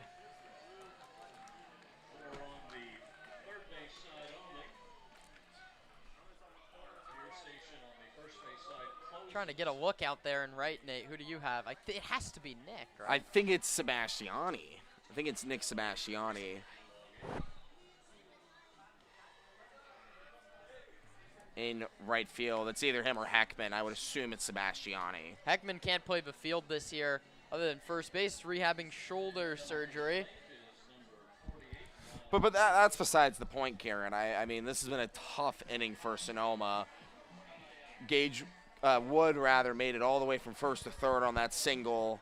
You got Comerford, who's already stolen today at first. You're expecting he's thinking of stealing again with still nobody out in the inning. And you're trying to put up a crooked number here for the first time all night.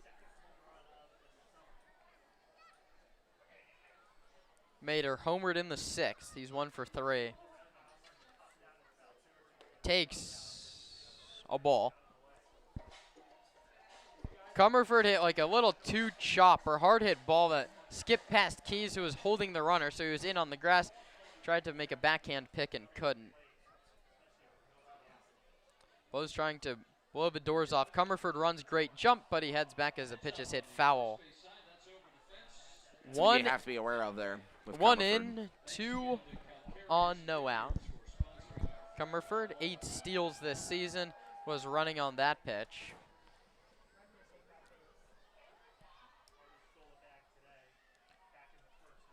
Lots of hitting room in right center. Sebastiani playing very shallow out in right. A pitch to Mater is outside 2-0. Seems like that zone's closed up a little bit. Brought it back off the corner.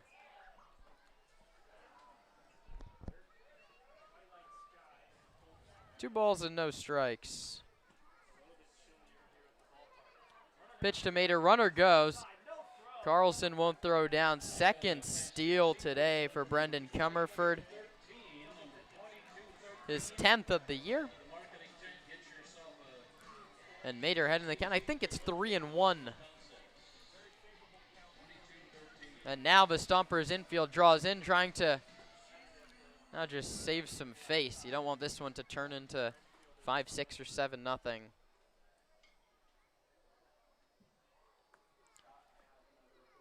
3-1. This one's bounced to Ayala at short, and he can't glove it. He's going to go to first and get him. Bryson knocked it down and then didn't have a play at the plate. He went to first. So an out is recorded, an RBI for Mater, his 10th. The run who comes in to score is Webb, and to third base goes Comerford. So no error on the play charged to Ayala. He gets an out on a fielder's choice. But that's one that Ayala's going to want back, because that should be field and a throw home to the plate, to home, to try and get that runner out. That one hurts, simply. Swing and a miss. Nice play by Iola to keep his composure and get an out on the play, a much-needed first out this inning. But now 2 in, and the lead has doubled to 4-0 slow.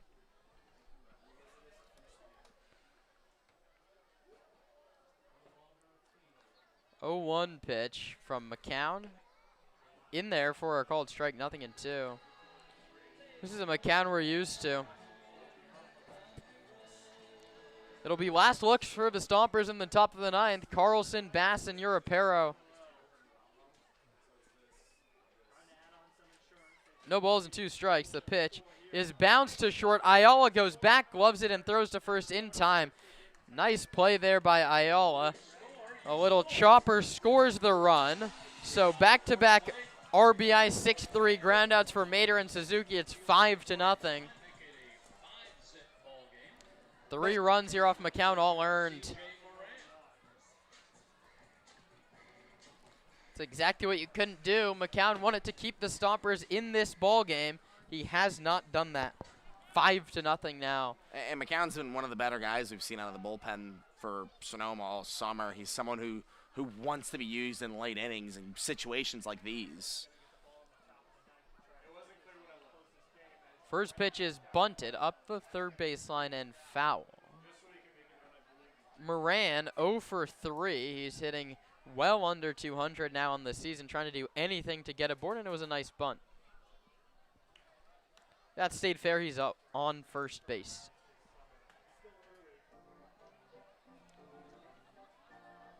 Taking his time coming back to the batter's box. He sprinted up the line in case it was a bunt single and then slowly walked all the way back to the lefty batter's box. It never really felt like this. I mean, I know 3 runs have come across the plate, but even when it was a 3 or 4 run game, it still felt very close and very tense. And now I just feel like it's kind of, the tension of this place is just fully released, and it's just calm, steady, knowing that the Blues are probably going to get to 10 wins in a row here. Stompers would need quite the rally in the top of the 9th. McCown still has to get us there. 1-1 pitch. Popped up, third base side. Vassell cuts into foul ground to make the catch, and the side is, nope, catcher's interference on Hunter Carlson. So that's how this one has gone for Sonoma. You thought they were out of the inning. Instead, the bat of Moran clipped the glove of Hunter Carlson. Maybe that's the slump buster he needed. He's aboard. And with 2 outs, here comes Zach Pace to talk to Gage McCown. And it looked for a second, Nate, that this inning would be over. If that ball went into the glove of Vassell, he caught it in foul ground. And McCown will head to the dugout. Break in the action, pitching change. Stompers trail at 5-0 with 2 outs in the last of the 8th. We'll see who tries to get this final out. Stick with us. 5-0 slow on the Stompers Broadcast Network.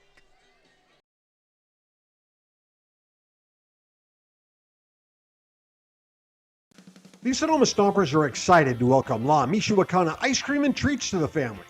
La Michoacana ice cream is rooted in the world-famous ice cream traditions of Mexico. La Michoacana uses only fresh, natural ingredients, using recipes that have been handed down for generations.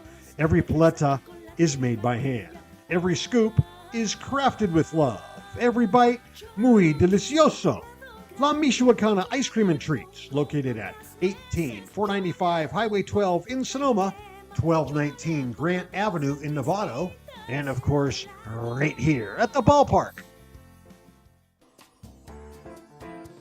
Hey, baseball fans, when visiting Sonoma, make sure to dine at Wit and Wisdom, a modern American tavern by world-renowned chef Michael Mina. Wit and Wisdom is famous for hearth cooking, their extensive wine list, and an upscale yet relaxed atmosphere.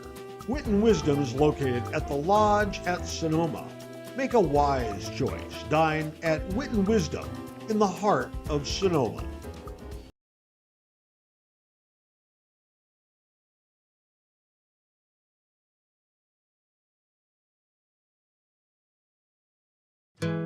Cresco Rents. what you need, when you need it. And we show you how to use it. It's simple. You choose it, you use it. We have the right tool for every job. Never buy it, never store it. When you need it, just rent it. I'm Chris Smith, president of Cresco. If you need it, Cresco's got it. All over the Bay Area and online at CrescoRent.com.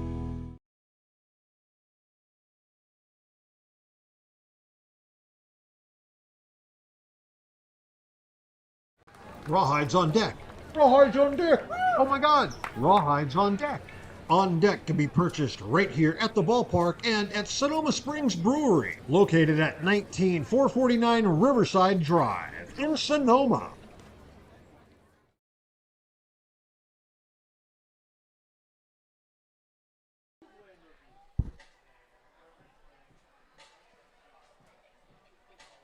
Vince Van Holy comes out of the bullpen for Zach Pace from Utrecht in the Netherlands. Went to high school there. The Dutchman will face Mason Ashlock, trying to get the final out here in the bottom of the 8th. 3 already in, all of those charged to Gage McCown, as is that runner at first base. Runner goes, the pitch is high, Carlson's throw to second, the tag, not in time. So Moran's hit reaches on a catcher's interference and then steals second. Van Holy, a tough go. He started against the Alameda Merchants. That was all the way back last Sunday. He gave up 7 earned runs in 1.1 innings, but he did go 1 2/3 against these Blues without giving up a run. He only gave up 2 hits. Second chance to work against slow. And only with the high set at the letters, he comes home and misses outside. Not a high leg kick from Van Holy. Really short leg kick and almost slings it in like a position player, and he'll meet with Hunter Carlson at the base of the mound. It's kind of a get-right moment here for Van Holy. It's not been the start of a summer that you'd envision, but here the assignment from Pace is simple. Just get 1 out for me and bring up my bats, and we'll see what happens in the 9th. You know, we've seen the Stompers surmount a 5-run lead before this series, this summer in the 9th inning on the road against the Seagulls. You always have to go back to that because it always could happen again. Van Holy behind 2-0 to Ashlock. His pitch is up and away, 3-0. 4 walks in 3 innings. Hasn't hit a batter, but he's given up a home run. That was Trey Johnson, pulled one out at Arnold. Nick Sebastiani in right is playing so ridiculously shallow. 3-0 misses, and the count's ball 4. Ashlock has faced 3 new arms. He's been the first guy to face Murray, Cotto, and now Van Holy, and he's reached all 3 times. Well, reached twice. Got thrown out at second on trying to turn a single into a double in the 7th against Cotto.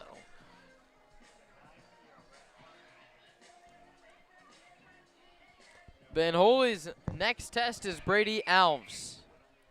0 for 13 on the season. Popped out to the first baseman Keys in foul ground. 2 on, 2 out. Blues trying to really bust open a 5-0 ball game. The pitch to Alves is up and away, 1-0. Dom Nahar, if anybody reaches. This one's turned ugly here on the Central Coast. Stompers were in this thing, 2-0 heading to the bottom of the 8th. Inning sort of fell apart on Gage McCown. Walk, single to start the frame. 1-0 pitch coming to Alves. Van Holy comes set, fires home. That one's sent into center. Taylor comes on. It's going to drop for a base hit. 1 run comes in to score. The throw goes to third base. The tag, they got him. So out at third base is Ashlock, but scoring is Moran. A single for Alves. The throw goes 8-5 to throw out Ashlock at third. Second time he's been thrown out on the base in as many innings. But it's 4 runs on 3 hits. The Blues are 3 outs away from their 10th victory in a row. Next, last look, Sonoma Trails 6.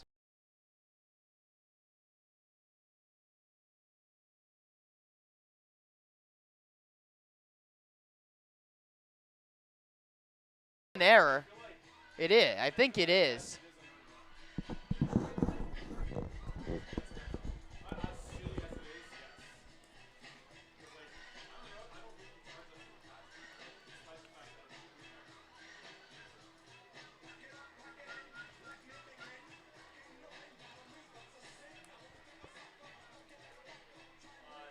Unearned. Unearned. Google says unearned. So Gage is 4 runs, 3 earned. Van Holy went 1/3 of an inning. We're assuming, yeah. 1 walk and 1 hit.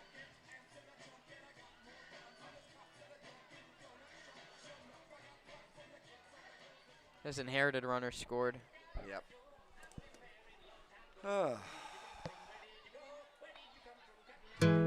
Cresco Rents. You guys. What you need, when you need it. Mendez is the And we pitcher show of you how to record, use right? it. He was a It's pitcher on simple. record in the 5th. You choose it, you use it. We have the Yeah, right Murray's the tool loss. for every Mendez the job. win. Never buy it, never store it. When you need it, just rent it. I'm Chris Smith, president of Cresco. If you need it, Cresco's got it. All over the Bay Area and online at CrescoRent.com.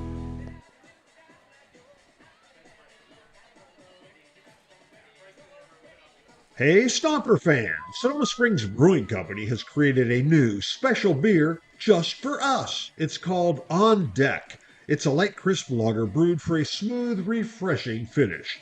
The perfect beer to enjoy here at Arnold Field or anytime you're thirsty. Sonoma Springs and the Sonoma Stompers, where your next beer is always on deck.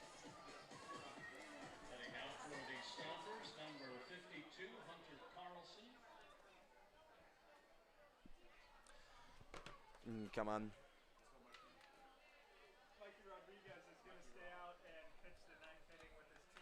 Mikey Rodriguez now nursing a 6-run cushion. Carlson, Bass, and Europera. Stompers looking to at least get something rolling into tomorrow. First pitch to Carlson is a fastball that misses in 1-0. Hunter's 0 for 3. Struck out twice and a fly out. It's hard of a Stomper order trying to get any sort of momentum. 1-0, Carlson swings and misses. I think it'd be massive for morale to get a run here in the 9th, Karen. Because if you don't, that means it'd be 2 straight shutouts against these slow Blues. That's something that hangs on you, you know? Pitch to Carlson is low, 2-1. Carlson has a hit in 8 of 10 games. He's played in all the CCL contests. He's also walked and been hit by a pitch in the 2 he doesn't have a hit. This would be his first game and not reaching base of the summer. See if he can change that here. He's ahead 2-1. Rodriguez delivers. Carlson hits it hard but foul. Disappears into the inky blue night sky here at Sinsheimer Park. Stompers and the Blues go at it for the final time in the 2026 regular season tomorrow at 6:05. You can catch the pregame at 5:40 right back here on the broadcast network. As things stand, Sonoma will be looking to split the season series. 2-2 pitch to Carlson. Struck him out swinging.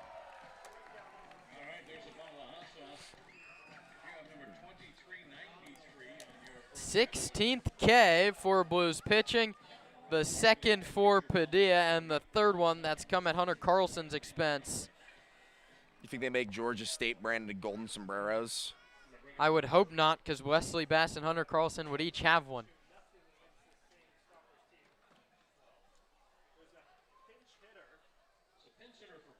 It's Ben Sebastiani coming in.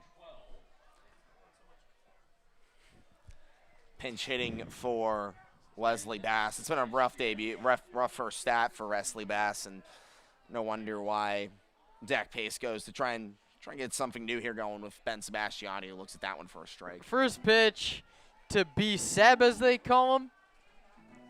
He's 0 for 10 in league action with a walk. Here he takes a called strike 2. Sebastiani struck out in 6 of 10 at bats in league play. The average jumped 200 points at the College of Marin, trying to show that here in the summer. The 0-2 pitch to him, almost hit him in the head. Goodness. Buzzed the tower. Sebastiani takes 1-2. The only Stomper without a hit this year, discluding Wesley Bass. That one's inside, almost hit him again. It's now 2-2. He's reached base once. That was via a walk. Sebastiani, 350 for the Mariners. Led the team in average. The pitch to him is a called strike 3. Outside corner. Sebastiani gone a-looking. And the Stompers are down to their final chance. 17th for slow pitching. I mean, what they do here in the press box at Sinsheimer is they hang up the strikeouts, and they're about to reach where we are in the broadcast booth. Andrew Bonfili is going to come off the bench to pinch hit for your Reparo. Zach Pace giving away some at-bats here. Bonfili got the start at catcher on Sundays, one of the 4 in the rotation. Bonfili, sporting the high stirrup socks as usual, is hit in the helmet. So he's going to toss the batting equipment away. Miles Mater apologizes. Bonfili says, "I'm all right." He'll take his base. Stompers have more hit by pitches than hits this game. If that doesn't sum up the night, I don't know what will. Stompers have more of just about everything than hits. Just one knock for the Stomps offense. An infield single for Bryson Ayala. More ground outs to third, more flyouts to left, more walks, more hit by pitches. And here comes Anthony Shepler. So 3 consecutive local Sonoma County kids come in to hit. Shepler now for Keys.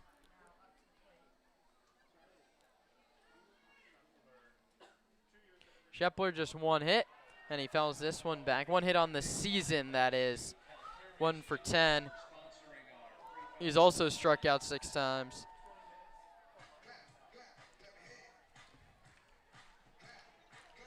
Looks like we're going to get out of here under 3 hours, barring a Sonoma comeback in the 9th. Down to their last chance. It's Shepler, a left-handed hitter, behind 0-1 against the righty Rodriguez. 0-1 pitch. Shepler takes low, and the count's 1-1. Carlson struck out swinging. Ben Sebastiani came off the bench to hit for Wesley Bass. He struck out looking. Bonfili was hit by a pitch also off the bench, and now Shepler, the 3rd consecutive pinch hitter, awaits a 1-1 from Rodriguez. Inside and low. And if he can get on, there'd be a 4th consecutive pinch hitter, Mateo Heredia, on deck right now. And then it would be Nick Sebastiani, who came in double switch for Heckman.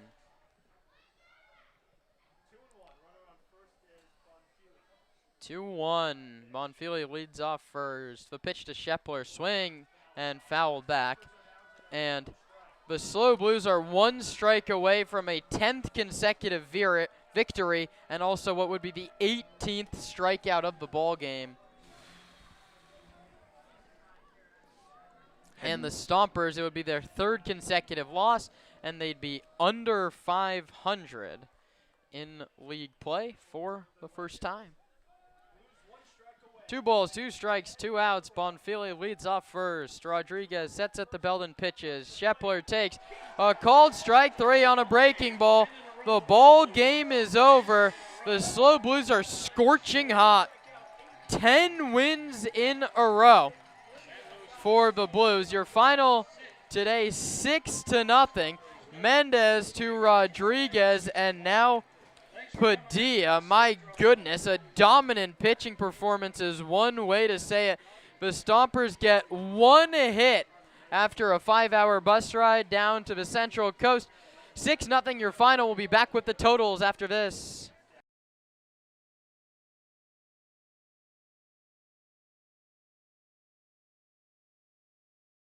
Can't make it to the game? No problem. Watch all Stompers home games streamed live on the Sonoma Stompers YouTube channel. You can catch all the action with Kieran Costa and Nate Martin starting 20 minutes before first pitch with the Stompers pregame show. Join us on the road for radio feeds of all Stompers road games, live on the Stompers Radio Network.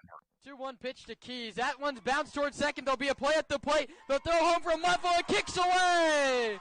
Take a bow, Trent Keys, the walk-off hero. 2 outs in the top of the 9th. Braden Gens pitches. Beal strikes out swinging. Stomps win. The pitch to Sebastiani is hit a mile to deep left field. Coupland back at the track. See you later.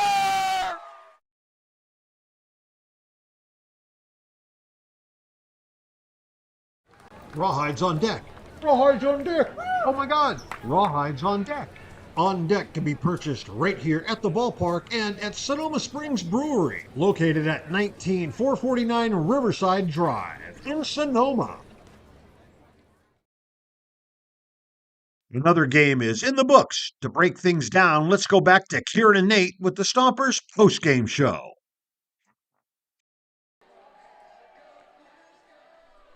Stompers fall to the Blues 6-0. An ugly one on the offensive side of the ball, just one hit for Sonoma. No runs, 1 hit, 1 error. Lose to 6 runs, 8 hits, and no errors. A clean game for the Blues, and it was dominance from San Luis Obispo pitching.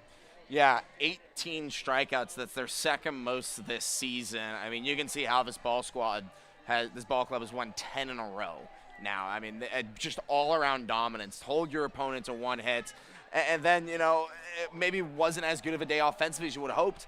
And then you head into that bottom of the 8th and you put up a 4 spot. So it's still 6 runs, some really solid offensive performance. You had a couple guys get on it multiple times. It's a really, really good team. But the goal wasn't to, you know, get a win here tonight. It was to get a series sweep, to split the series. You get an opportunity to do that tomorrow night. It's going to be tough. We know that. But the Stompers, they got to do it. That they will have to. The time of the game here, 2 hours and 47 minutes. And your final totals once more. The winner is Connor Mendez, 5 perfect innings. The loser, Alec Murray. There was no save today. A 4-run 8th really blew the doors off of this one. 6-0 your final. A Chicago-themed victory. The Blues wearing the White Sox-themed retro jerseys, and then a Go Cubs Go parody of Go Blues Go plays out here over the Sinsheimer loudspeakers. That's going to wrap up our coverage from the Central Coast. We're back on the air tomorrow, 5:40. The pregame show sets up a 6 o'clock first pitch. 6-8-0 triumphs over 0-1-1. Hats off to Connor Mendez, 5 perfect innings, and Jake Andreas on the Stomper side was great. 7 strikeouts over 4 shutty. He gets a no decision. Murray, the loss. 6-0 Blues over the Stomps. For my broadcast partner Nate Martin and Lucas Sebastiani on the stats. We're back on air tomorrow. I'm Kieran Costa saying so long from Slow. Thanks for sharing your evening with us here on the Stompers Broadcast Network. For schedule info and game tickets, go to stompersbaseball.com or catch collegiate baseball at its best right here on our YouTube channel. And always remember, success on the field starts with success in the classroom.